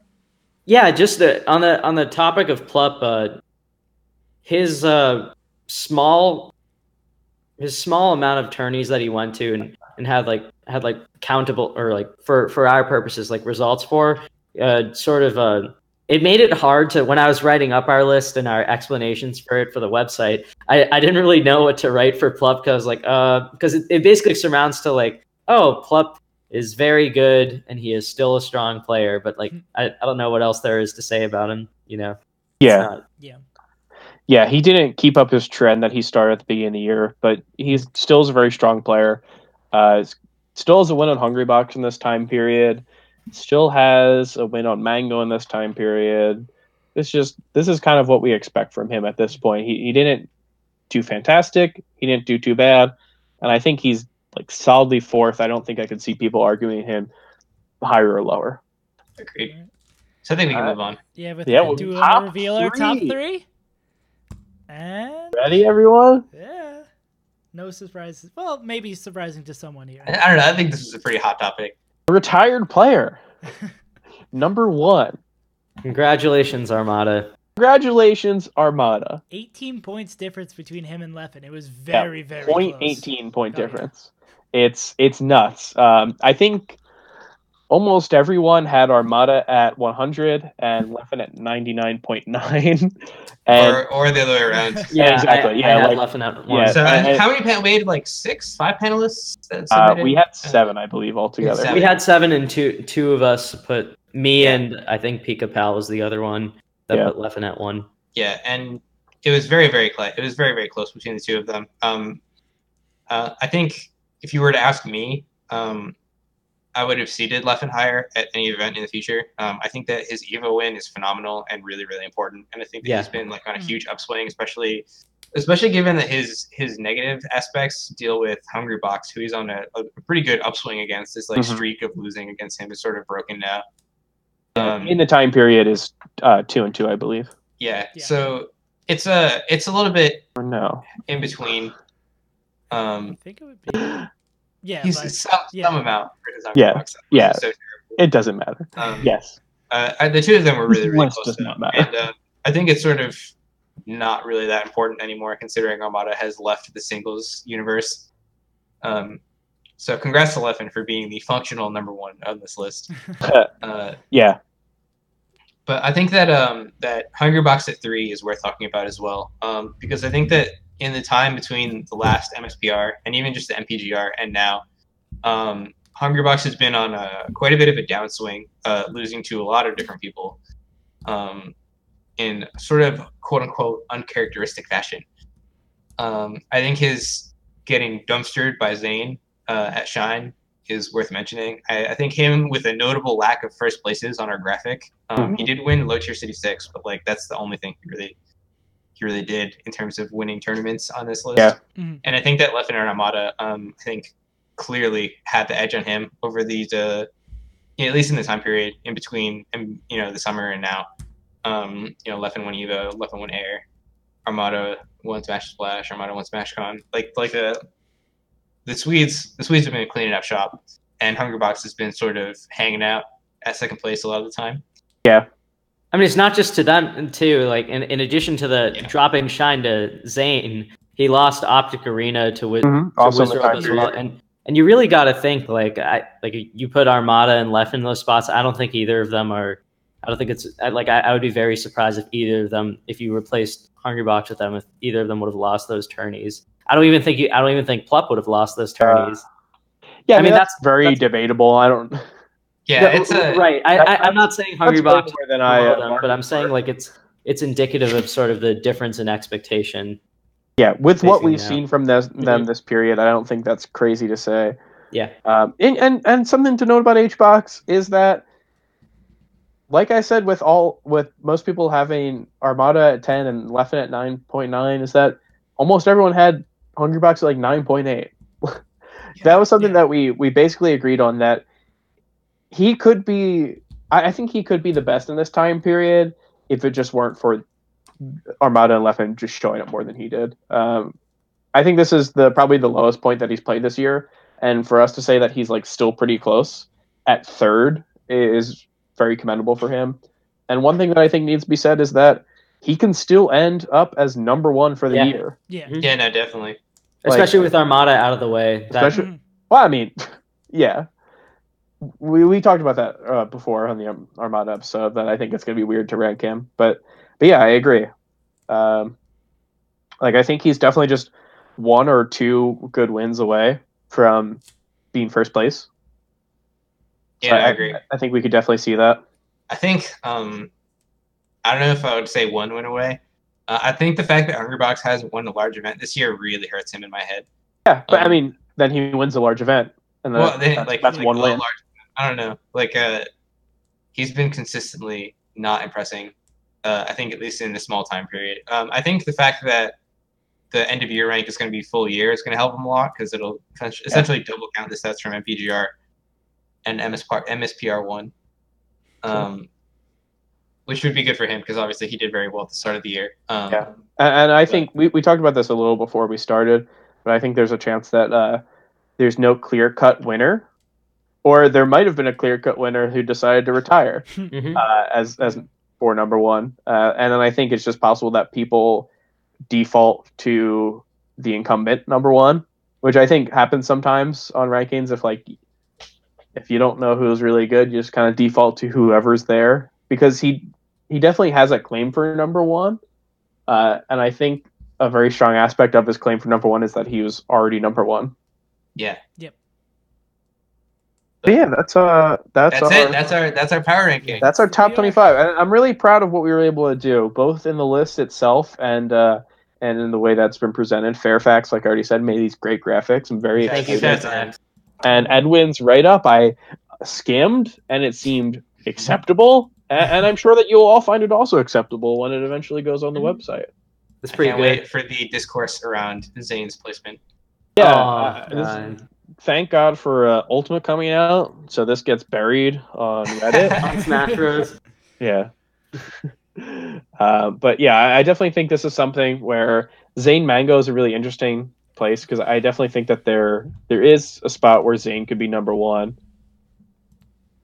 But I just don't know. Just the way that these panelists looked at it didn't seem to be the case. Personally, our views didn't align with the views that put him at 6. Yeah, no, I definitely think Zain, at least at current trends, if he continues improving, has a really strong case for 6 at the end of the year. I will say that, like, I think the argument for him as 7 is really clear if you include the most recent event, the roast of Hugo Gonzalez. Yeah. Where he got we can just whooped by we did. Yeah, but none of us considered that when we made our ballots, and we still had him very close to Mango. That would be insane for Mango to lose that in that way, though, at least in my mind. Maybe not insane, but unlikely. Yeah. I think it would be pretty insane considering Mango's long history of just dunking on Falcons. There's a question from the chat that I just want to ask because it is pretty pertinent right now, and it's, does the roast move S2J over AMSA? I think that's a very interesting question. Yeah, we can talk about that a little bit. I mean, it goes to Edwin's attendance. bursting for a conversation right now. I mean, it goes to attendance, right? And I'm bursting for conversation because I think I ended up putting him above AMSA and Axe on my list by like a small. Which I think is acceptable. You know, I agree. Yeah, you go to a lot. You do well against the field. You beat people like Wizzy and Zain. Mm-hmm. Is AMSA even going to Big House? I don't think he is. He's not going to Big House. He's not going to the Mango, but he will be at Summit. So I guess should he be seated above? Who should be seated higher at Summit? Is effectively how I would be looking at this. And I think that either way, it's unless S2J loses and gets like 65th or something which I don't think he'll get close to, or unless he wins the tournament. Like, I don't think that. I think S2J could beat Hungrybox. I think S2J could beat Hungrybox too. I think that might happen. It's very unlikely, but it's not like I would believe it before Axe beating HBox. I don't know, dude. I don't really even think that Fox destroys Jigglypuff that bad, like everyone seems to think. But I think Falcon might destroy Jigglypuff, dude. I think Falcon is the one character that can combo that piece of shit character, and I think that S2J can do it. I think if Wizbro can do it, the S2J can do it. All he needs is one. I will say though, we shouldn't forget that S2J lost to Michael earlier this year. Right. Perfectly acceptable loss. Do you think that woke him up? Like, I can't lose to this character. Maybe, dude. Who was that Ice Climbers that Fiction got destroyed by before he Fluid? decided? Fluid. He might be a Fluid moment for him, dude. It might be a Bonk Cushy moment. A Bonk Cushy moment. Shouts to David. But yeah, I definitely think that that's possible. HBox playing at the lower end of his spectrum, and then S2J playing at the higher end. I definitely can see it. Obviously, I'm going to always bet on HBox for that. But going back, I just think it's possible. Yeah, going back to who's better and who should be ranked higher, I think that they're both almost equal. If you were to seed S2J above AMSA, I think people would react like that's kind of reactionary. But I think that's fine. And AMSA over S2J, of course, is a little more conservative in seeding, which I also think is fine. I think they're interchangeable. And I agree.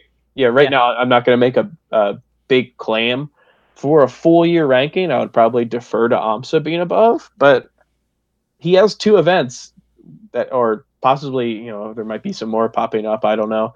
If Don't Park gets really big. So S2J could definitely he's within the range of AMSA, where if he does well at these 2-3 events, I could definitely put him above there. Yeah.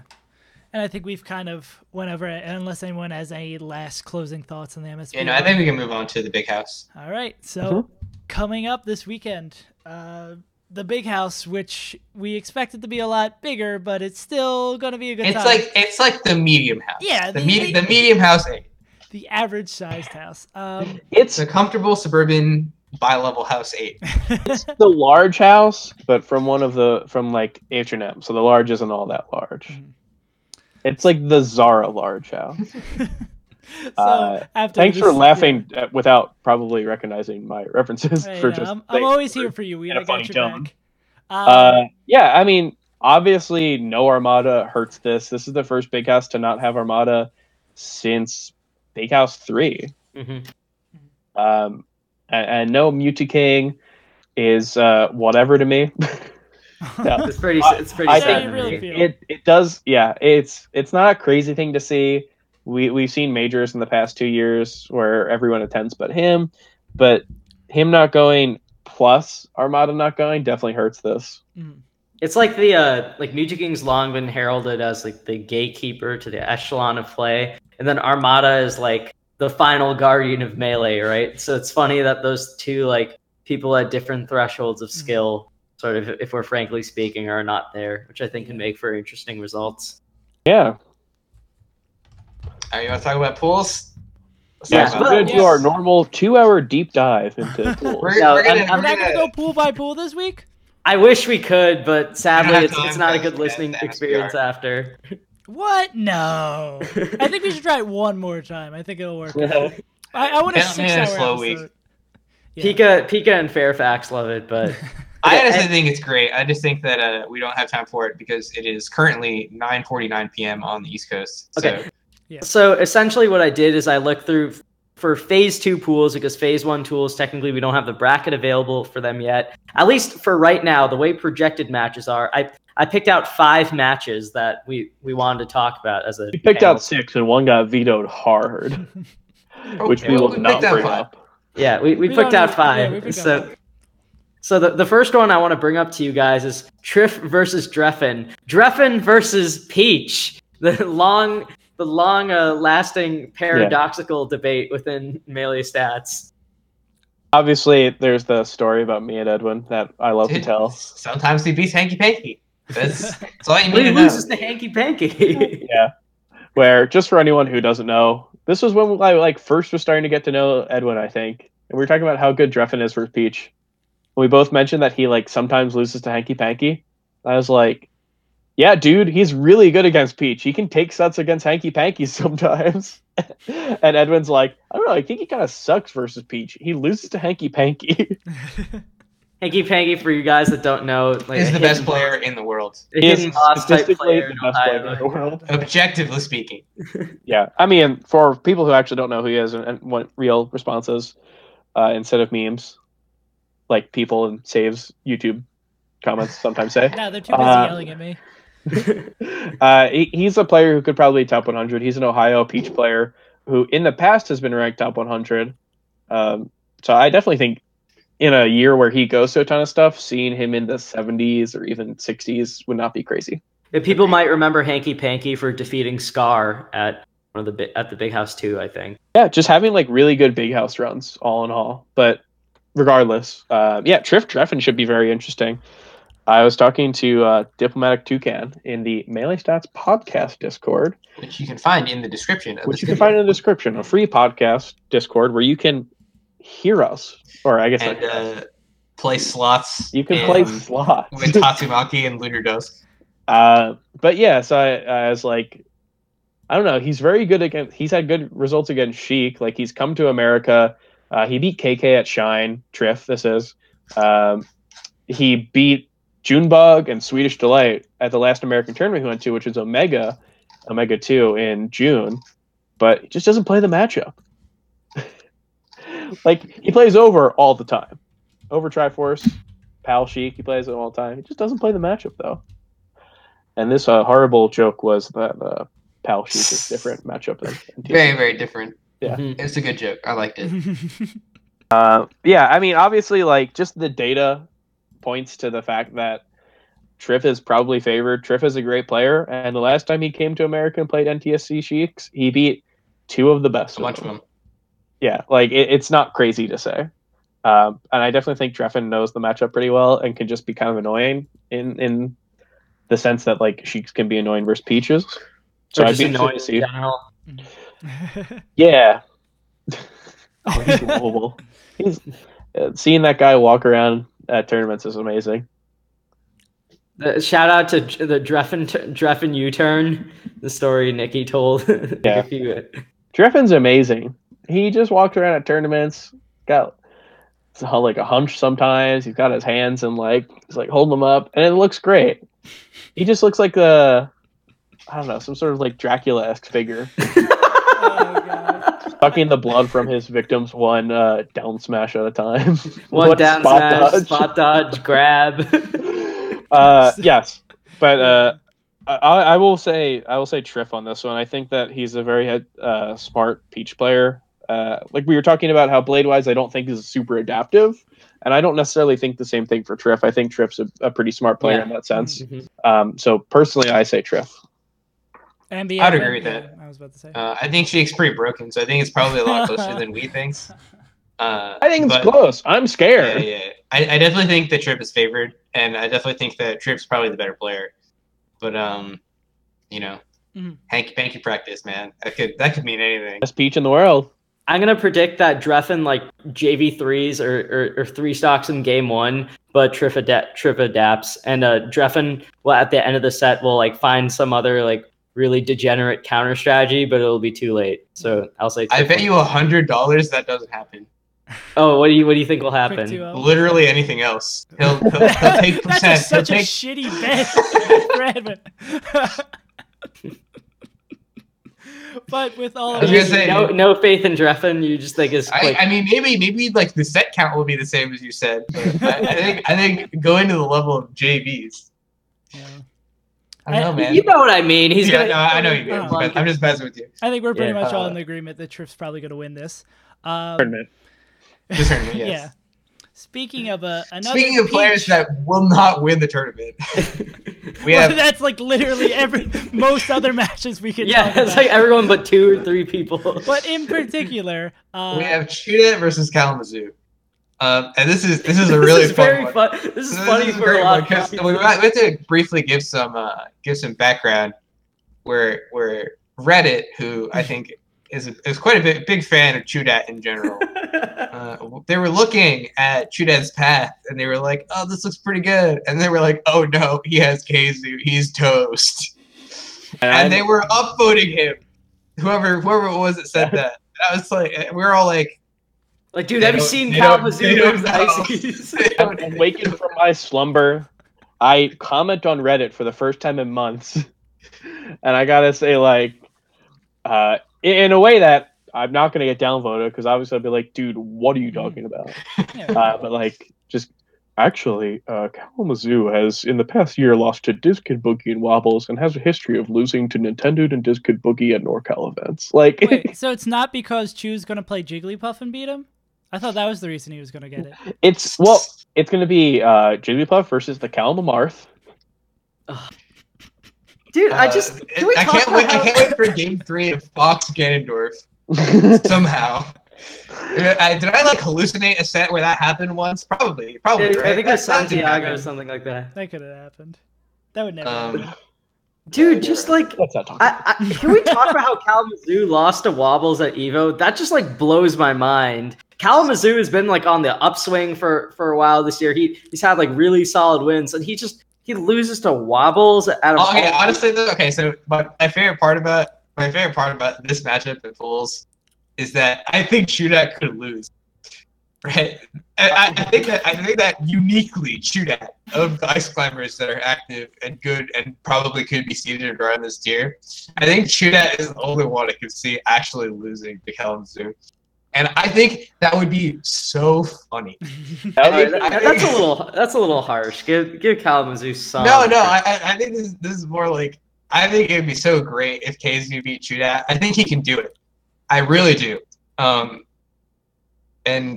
he'll lose on FD because ChuDat is really good versus Peach on that stage, and he'll win, and it'll be great, and we'll get like a little Kazu pop off, and it'll be really good. God bless. I'm gonna say Chu takes it. Yeah, Chu's good against Peach. This is one of those matchups where I can.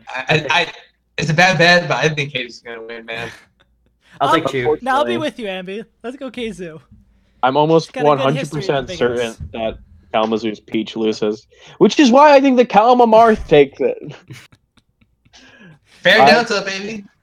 I have talked to Kalamazhu twice in my life, or I guess 3 times, and all 3 times have been about his Marth.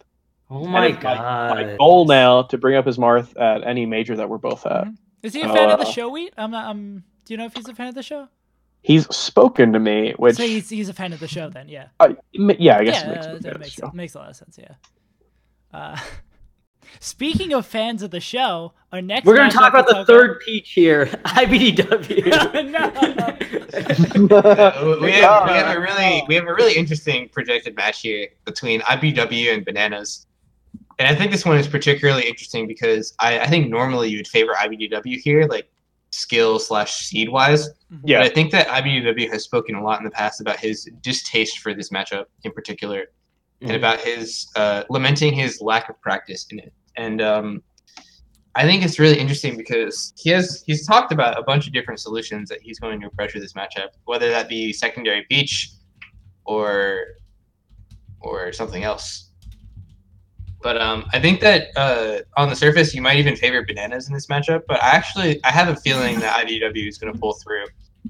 And the reason that I think iBDW is going to pull through is I think there's been a revolution in the ability to study Fox versus Ice Climbers in the past couple of months.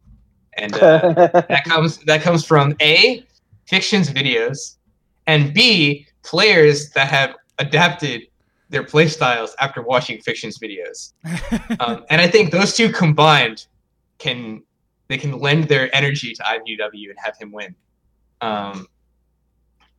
Because I think it's there's a lot of different, like before there was tons of videos about Fox Ices, right? But like everyone approached the matchup wildly differently. Everyone had this and that.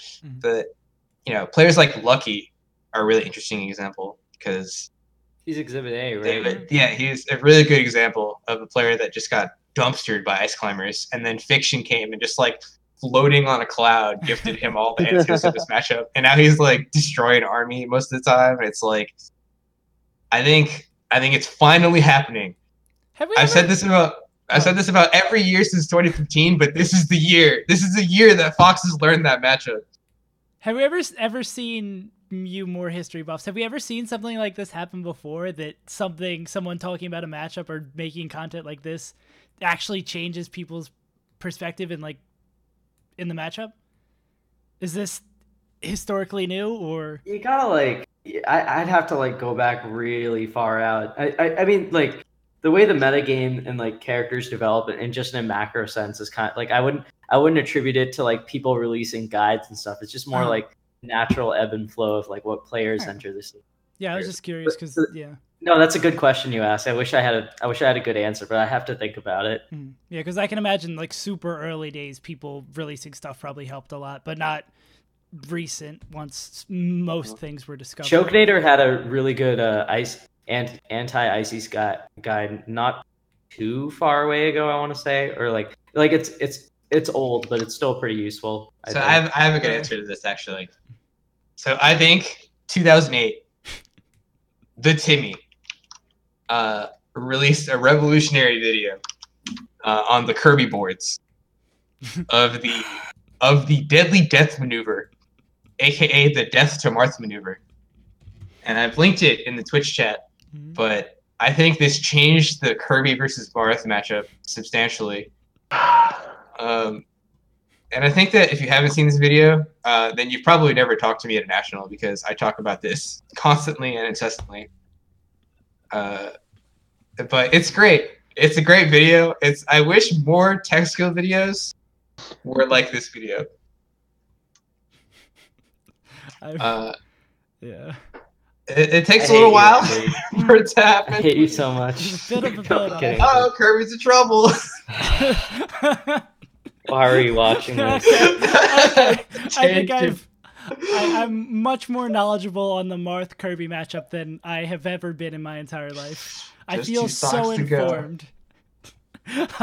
I'm calling it on that. You have to wait or whatever. No, It's all good. no. All right, If you wanna watch I'll it- say I'm I gonna say think that changed the iBDW wins.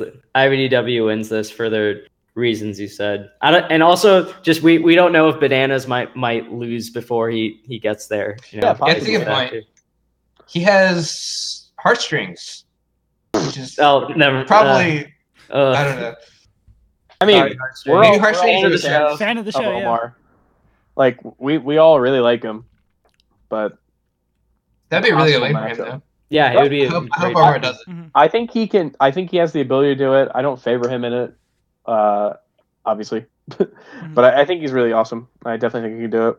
My call for iBDW Bananas is that Bananas like 2 stocks him game 1, and then iBDW just wakes up and like 3 stocks him, and then loses last stock.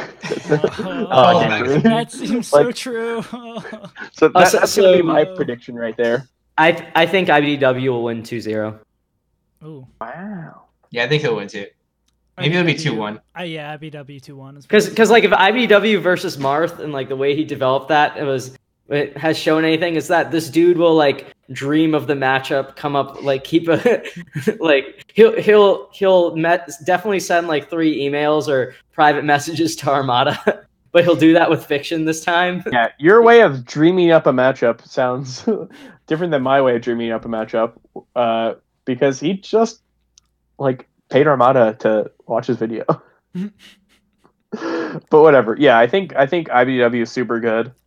He's definitely like a sleeper pick this year because we never really had that moment where he felt like he was really breaking out. It just so happened that we all looked at his records and it's like, oh, this guy's super good. But yeah, I think he's really good, and I think if he can beat Bananas, that's not crazy at all. Mm-hmm. Same. But I call a heartbreaking last game loss.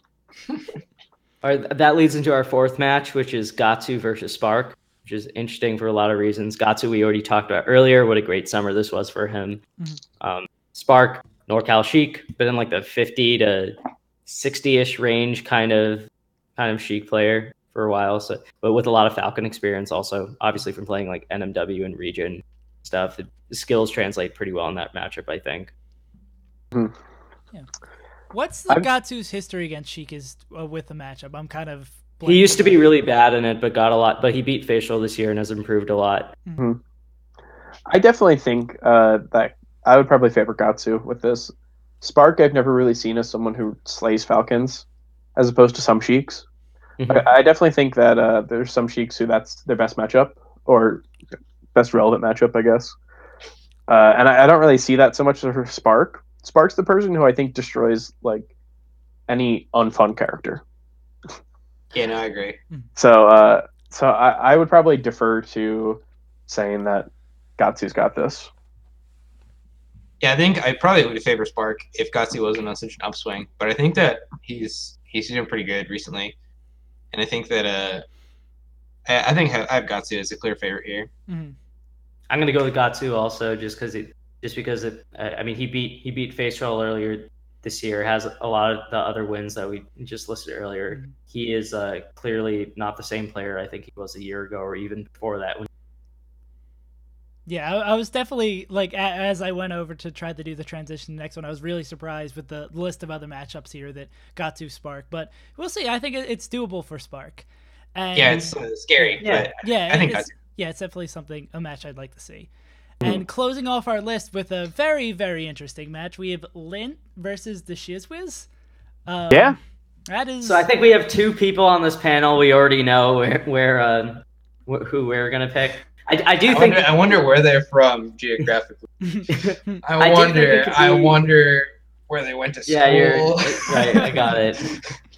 I do think it could be really interesting because I know Shiz has a lot of experience in the Falco Ditto, not just from like a ton of Falcos like in Florida, like even outside of like King Momo, who I view as like mini DaShizWiz. Like even people like Porkchop. I don't know if Porkchop's is that active anymore, but he has a history of playing with them. He has a history of playing it against people like Vu in bracket. Lint also like has a bit of Falco Ditto experience as well. Yeah, I think he's really good at it. I think his laser game is really powerful. It'll be interesting whether it goes toe to toe with someone with like the old school practice. Yeah, because I think that a lot of what Lint's play is to me is like this like very new age school of Falco, and I think a lot of the time he'll struggle with like some of the older outdated stuff. But we'll see if that holds up to DaShizWiz, because it could really, I think it'd be really interesting. I think this is like definitely the set of the ones that we've talked about, which the answer seems the most clear to people who don't know who Lint is. But I would be unsurprised if this happened. I think that there's at least an off chance that Lint comes into this matchup and just like cleans him, and then people are like, "Who the hell is this guy?" But and everyone in the Northeast we're like, "We knew this guy. Yeah. We talked about this." 100% she is. Yeah. Oh, really? Yeah, I think he's just gonna blow him up. Like I think Lint's super smart. I think he's a really good player.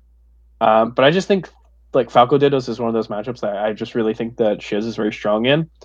And I think Lint's pretty good in it, but I've also seen him lose to Thumbs as Falco in more games than I think he should. I guess I don't know. I think Thumbs is also super good, but I just think that's completely different levels. Like I'm not going to say that Thumbs as Falco is anywhere near as good as Shiz. No, that's reasonable. Yeah, I think Shiz's old school practice and just still being good will be enough to carry him against Lint, but I definitely could see it going either way.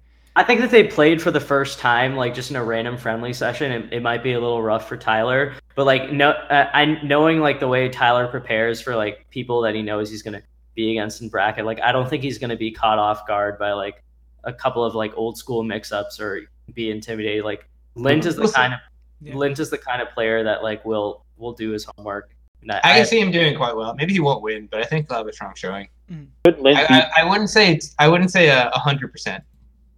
I did. No, of course not. No, like, I think we're too nice on this podcast. We keep talking about how great players are.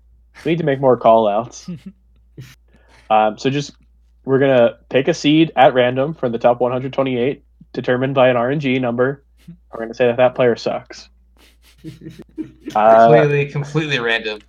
Not at all influenced by our perception. I'm actually down to do that.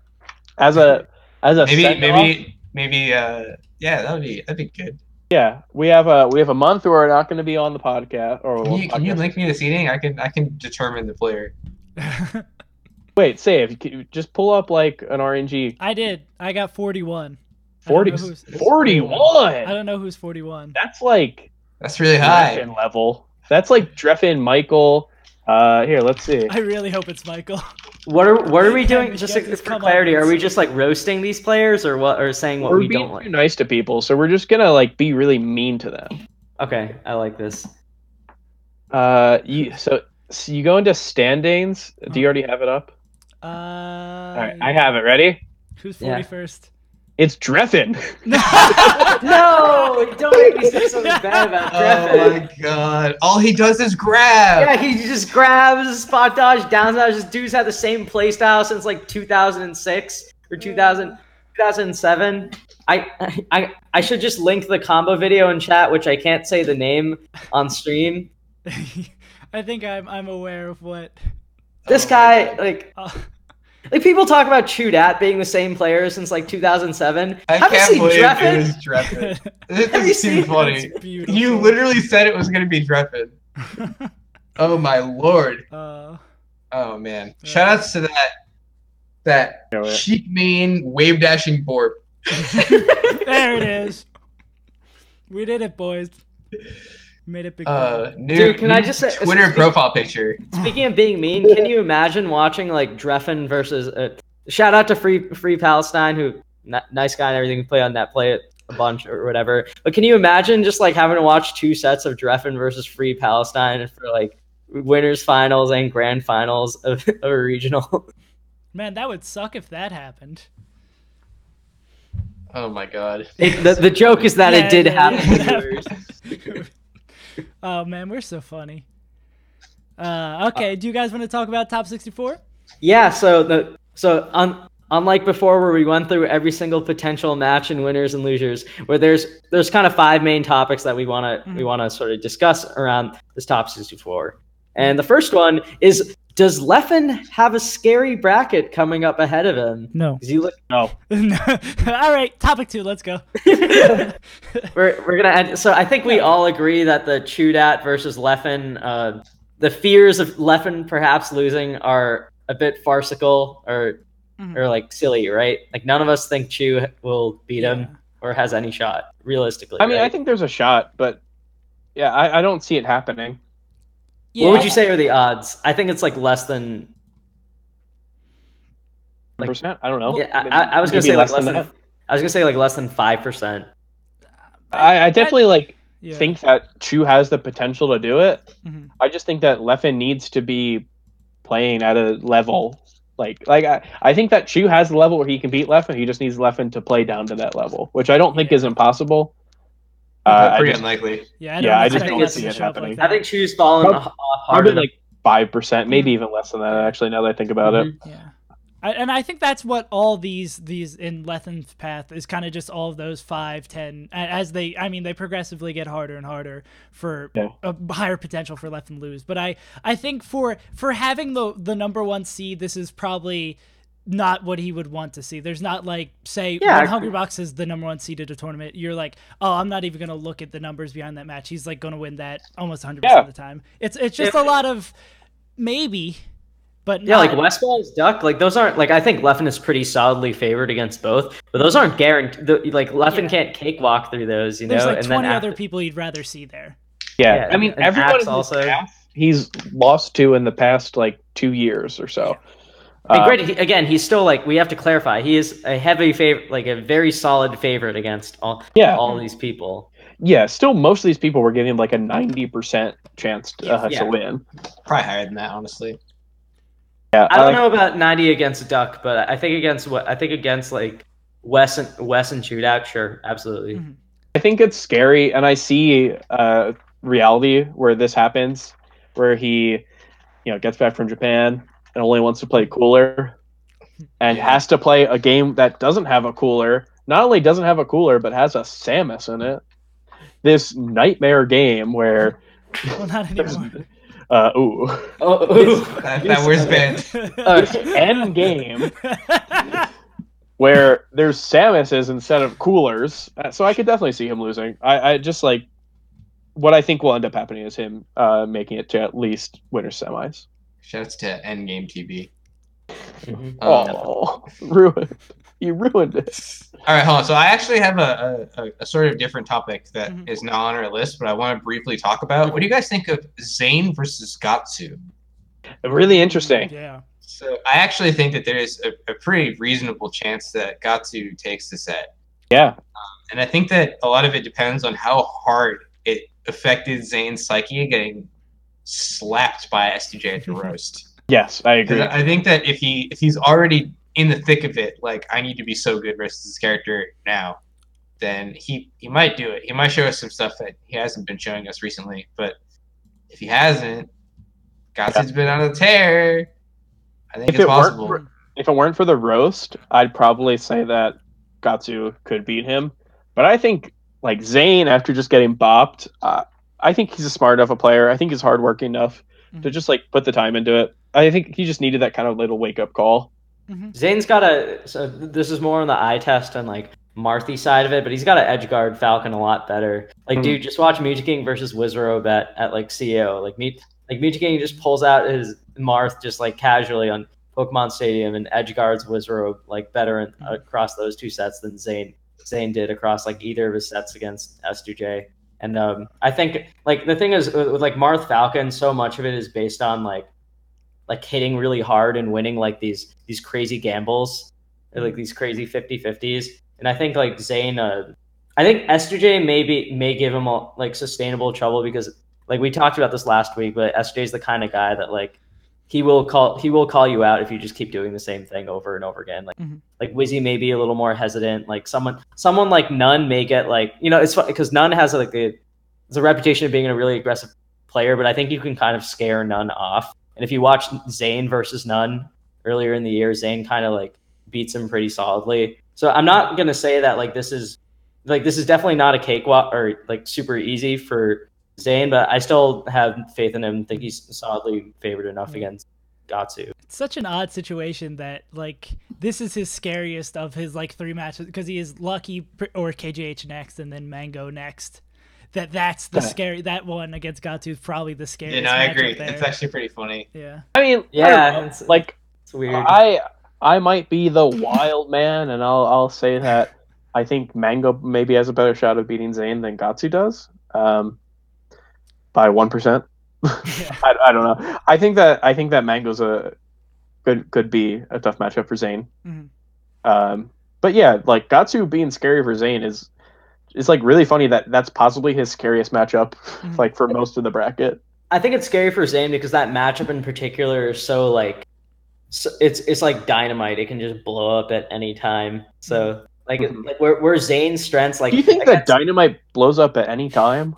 No, like he really said, bad look, it's just something explosive. All right, this is the key. This is the key. All right, I just want to go over this. I just want to be sure you knew how dynamite works. But yeah, like it's just super high variance. It's kind of like it's not like Ices, but I don't know. Just like one of Zane's strengths is that like especially against Fox and Falco is that like blowing them off any little touch like is distinctly within his favor. But in Falcon, like there's a certain threshold that you have to be good enough to like convert it in your favor as the Falcon, and Gahtzu definitely crosses that. So it'll be interesting to see. I'll pick Zain for that, but it's a good topic of discussion either way. I think we're all agreeing at each other about one matchup when there's a huge top 64 to go over. So I'm going to bring up something right here, which is Trif SFAT. Do we see anything in that? SFAT lost his last set to Lod at even bigger Balk, and has also lost, I believe it's the last set that they played against Kalamazhu. He lost at the Mango. I don't know why we're going to talk about this because we're going to lose to Drephen. So SFAT cleaning Drephen. All right. So. Well, can SFAT beat Drephen? I think he can do it. SFAT versus Sheik. It may be risky. I don't know. Now I'm going to say, or you were talking about Trif versus SFAT, right? Yeah. I need to see how SFAT does potentially in a previous round against Rio Beat in the SmashCon rematch. Then I'll give you a. No, I still think SFAT is pretty solidly favored. Yeah, I agree. SFAT's good. All right, so we'll go into our second official topic within Top 64. It's very unlikely that it will happen. However, if you have to pick one of these two between Hungrybox and Plup to get upset, who is it and who beats them? It's definitely Hungrybox. Yeah. It's Plup who gets upset by iBDW. That's literally the most likely person to upset iBDW or the upset Plup. iBDW on his My answer is I think iBDW has a very strangely good shot at beating Plup. Are you memeing? No, that's actually real. Really? No, iBDW is very good versus Sheik. Really? And I know this is going to be dumb to say, but that Smash City thing that they did, he 3-stocked his Sheik. To be fair, he got kind of trounced by his Samus app. Yeah, I mean, that's the thing, is that, like, I think Plup Samus could really just kind of whoop IBDW. It depends on who does it, though. I don't think Plup will. Likewise, though, I think moving on to the actual topic of the This is an actual topic, by the way. Yeah, this is an actual one, Ambi. I just mean, like, the main question is, I think that Hungrybox's path is full of people. Yes, go on. Yeah, go ahead. I think that Hungrybox's path has people that are more likely to upset him than Plup's path does for him. I think that SJ, even like Army, I think that Hungrybox versus Jigglypuff is like weirdly not that impressive from Hungrybox.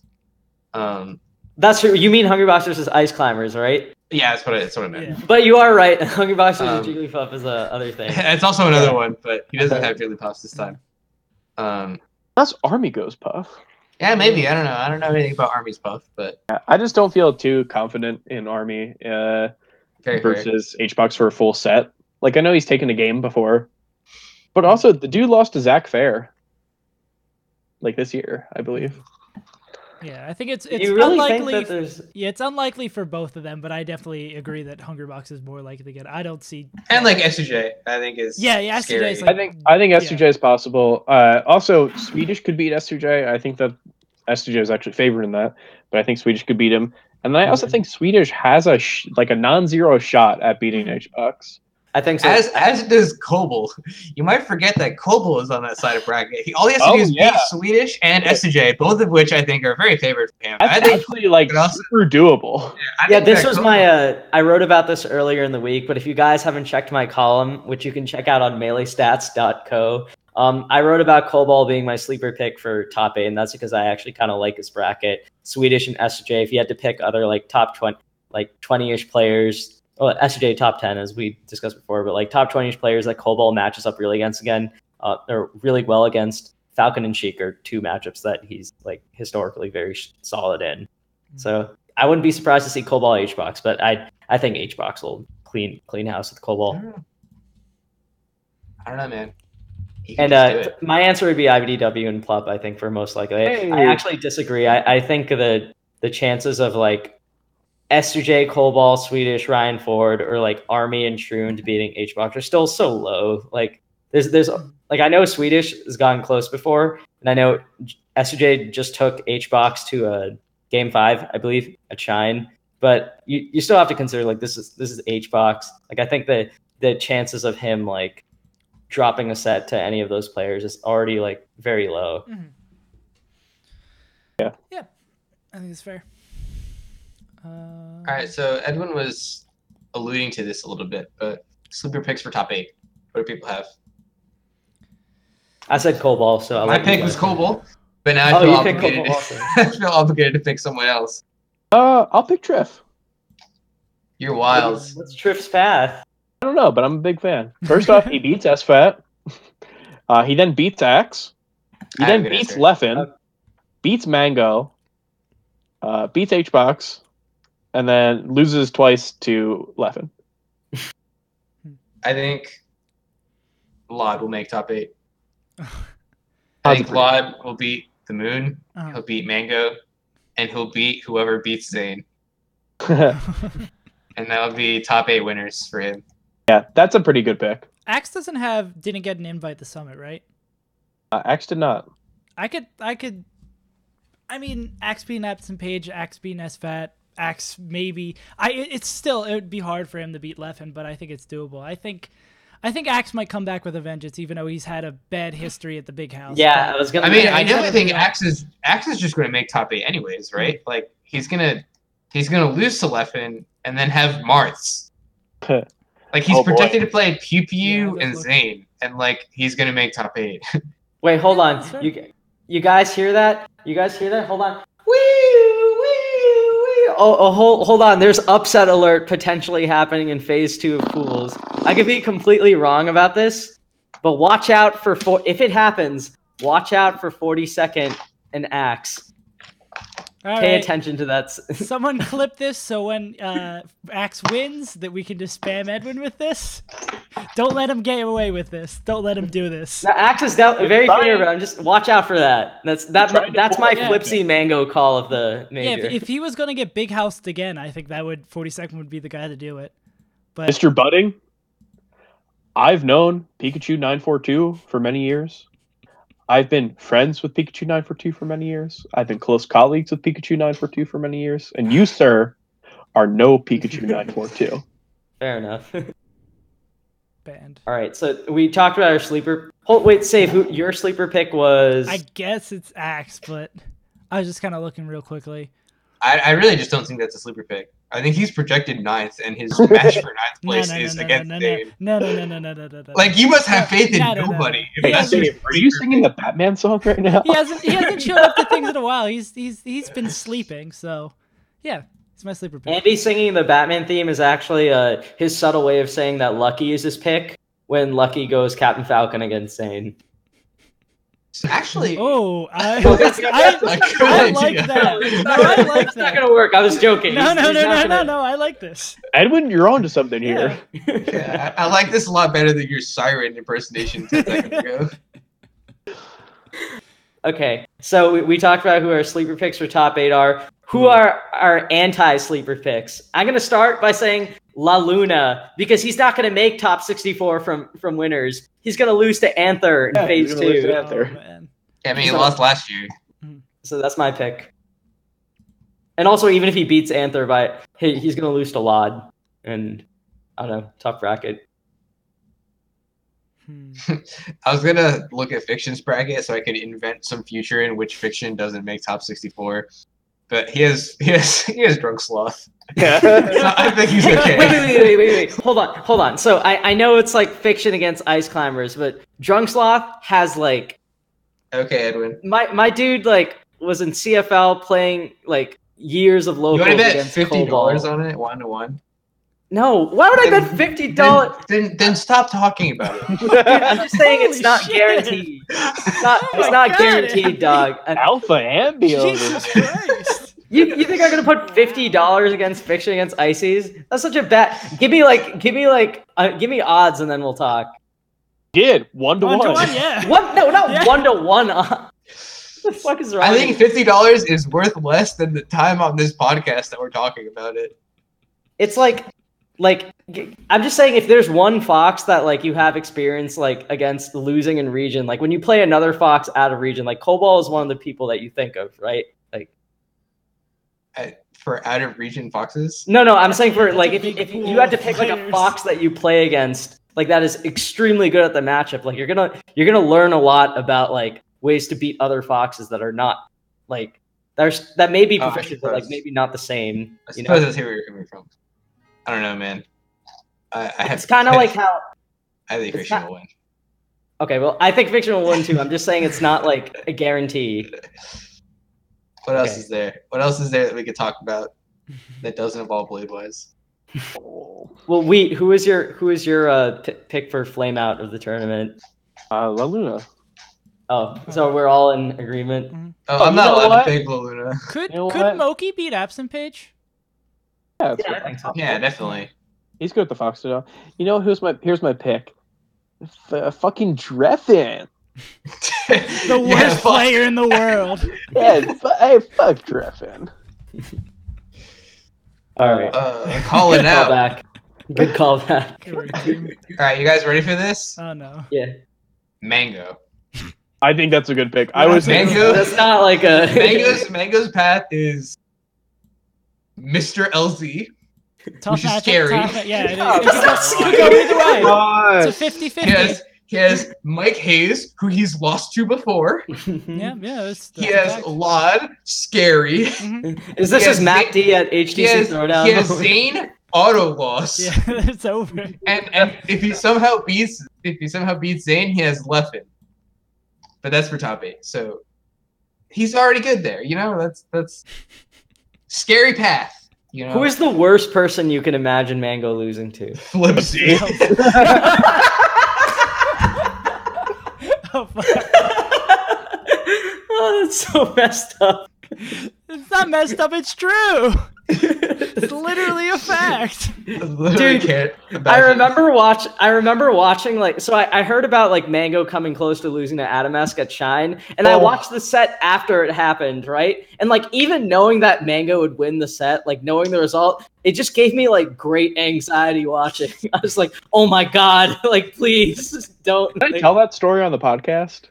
the Adamesk one or the bet Shine one, yeah. Where I'm just walking around the Shine venue, and then I see a couple people who are watching some stream on day 2, and it's Rocky versus Jerry, which I knew was going to happen.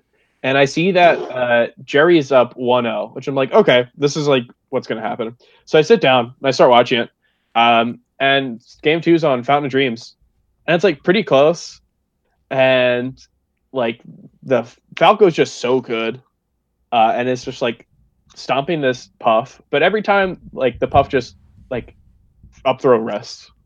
So it's a super close game, and there's people behind me who are like, I think we're the only one who want this Puff to win. And I was like, calm down. Like Rocky's not that big of a fan favorite. I was like, people like Melee to die too. Jerry's got fans, and so like the what's it called? The Falco wins the game, and then we go to game 3. which actually was on FOD. Sorry, game 2 was on Pokemon. This doesn't matter. So we go to game 3, and it's super close. And each time Rocky does something super cool, the crowd's being like, they're being goofy. They're like, "Let's go, Mango!" And I'm like, all right, I get it. Like, there's a Falco is doing well. This is fun. This is a good time. And then it's literally like last stock, and my eyes drift upwards, and I don't see Rocky versus Jerry.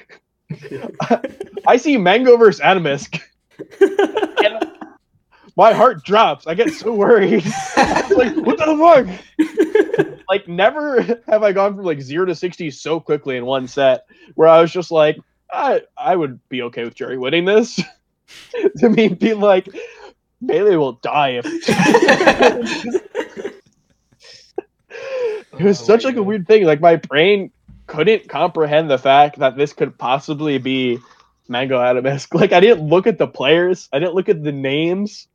The colors were different because I didn't think that they went those colors, but I was like, whatever. They're going different colors. They're having fun. My brain just couldn't comprehend that Mango could possibly be losing to Adamisk. Oh man. Oh, beautiful. All right, so that answers which of the 4 seeds is most likely to lose before top 8. Ambi, you seem pretty confident that Mango is the. I mean, Mango's not really my actual pick. I will be very sad if Mango ends up being correct, but if I'm not allowed to pick Luna because 3 of us picked Luna, then I'll pick Mango. I'm saying which of the top. That was the last one. Which of the top 4 seeds is most likely to lose? Oh well, I think mine would still be Leffen, like with Duck in his path. Fair. Okay, yeah. I think we talked about like the other chances for HBox. Yeah. That's fair. All right, so I guess that seamlessly leads into our final predictions for who will win the event. That seems pretty straightforward. Pick a name in the hat. Finally going to be right. Hungrybox will win. Trust me, guys. This time, Hungrybox will win because Armada's not here. That's all I got. I think Leffen will win. You know what? I think Leffen will win. Oh wait, so fuck. Did Ambi say that? Yeah, I think Leffen will win. I think he's turned the corner on Hungrybox. I think I'm expecting big things from him. He's gonna lose to Hungrybox still, but I think he's gonna win in Grand Final set 2. I'm not too certain about anyone taking 2 sets besides Armada off of Hungrybox and win. If Hungrybox is on winner's side of Grand, I don't see anyone else winning. Never said he was. Dude, honestly, I think it's possible that Leffen could lose to Zain and win the tournament. Yeah. I think Leffen... I don't know. I trust Leffen not to lose to Zain. I think Leffen loses to Zain. Zain beats Hungrybox. Oh, Leffen beats Hungrybox in losers finals and then double eliminates Zain in grand finals. Yeah. Wow. I think that's a future that exists somewhere in the world. I mean, that's like I could see semi-realistic. Yeah, that's not too crazy. Oh, man. Kind of crazy to think that Leffen versus Zain was like a top seed versus like a super low seed a year ago. Mm-hmm. How nuts Melee changes. For my pick, I really was trying to, like, heading into the show, I was trying to come up with an excuse to pick Mango, but I really want Mango to win, but I don't think it's gonna happen. It's so unlikely. I think it'll be Plup though. I think we haven't seen a lot from him, like, from the last 3 months, other than just like him like still kind of being negative-ish on HBox, but showing glimpses of a lot of big potential. And with Armada out of the way, that's getting rid of one person who he, like, even though he's done better against, like, still kind of a troublesome force for him in bracket. Mm-hmm. And just given his, like, strengths against Mango this year when he plays his actual, like, best character, given just how, like, ruthlessly consistent he's been against everyone, like, under Zain. I know I mentioned iBDW being potentially scary for him earlier, but I'm going to go with Plup for this one. HBox is on a downswing. I think despite Leffen looking like the best player in the world to me right now, I think his bracket is like a little difficult for him cumulatively, and I like Plup's chances, so I'm going to go with him. So I'm Plup. Save is HBox again. Wheat and Ambi or Leffen. Left crew. HFam. Ooh. All right, that about does it for our show. The show's gone forever. I don't know. Yeah, but I think unless you guys have any closing thoughts on the big house.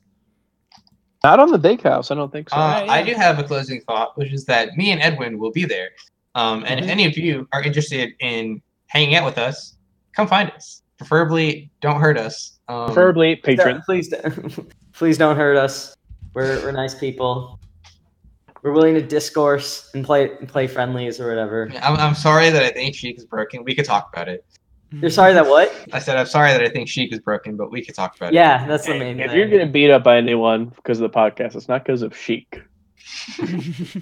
Drephen's gonna find you guys. We call them out. You guys talking shit? That printed out picture of Drephen. Like, Drephen drives into where's the this venue with guy? the car. Where's this man? Drephen's got Cobb in the car with him and like the rest of Europe or whatever. Cobb, Sechi, Cobb, Pipsqueak, Drephen, all a gang. Then Zamu's also in the car and is like, hey, they're pretty chill. Yeah, Zamu speaks. Zamu He's and like, Legend. hey, I'm a fan of the show. It's fine. Hey, wasn't Zamu one of our rising stars? And that about does it for Get out of here. Does it for season 1 and episode 25 of the Melee Stats podcast. Thank you guys so much for listening. It's been a wild ride. It's been really fun. A lot of ups, few downs, but for the most part, I'm really proud of what we accomplished together. I'm proud of like you guys for sticking with us the whole way. And just in standard format, I want to thank our patrons who I definitely wrote down on a sheet of paper, or not on paper, but on my phone. Here we go. Stock, Jackzilla, Gerg, Singstall, Sika, The Great Rundus, Revenants, Brett Rankin, and our newest patron, Potato. Thank you so Big fan of the food, yeah. Yeah. Thank you guys so much. We got a lot coming down the pipeline as for the website and like what sort of written stuff we want to put out there. We just need some time to plan out season 2. There's a lot we liked from season 1. There's a lot that we want to evolve for season 2. It's been exhausting for all of us, but a lot of fun. And just thank you so much. Like it's really dope. Can't thank you enough, the viewers. I mean, all you big fans out there. I can't thank you enough. This has been such a good experience, and we'll be back in like a month. 3 months. Maybe less, depending on what happens in the scene. But if our people need us, we will come. Yeah, if Armada comes back, we'll be back, and if not, then we'll be back probably a little before Summit. Yeah. And you can follow all of us on Twitter, or you can follow each of our works individually. Save will still be making videos. I'll still be doing weekly recaps. We'll still be Ambi, I know you have I don't want to speak. I have something coming. It's gonna change the world. Oh, no. But I can only speak of it in vague terms. Some people know what it is. I don't know if they're listening, but be on the lookout. I'll be putting out a trailer soon. Oh boy. Also, I wrote a book about Super Smash Bros. Melee history that you can order on the Big House 8 compendium, along with other Melee stats benefits. Yeah, I still have my topic. If someone wants to take that, a couple of days left. Someone, please. Please. Yeah, but I Thank think you guys that a lot. about does it. I hope you guys enjoyed this first 25 episode, and here's to 25 more. See you guys. Bye, everyone.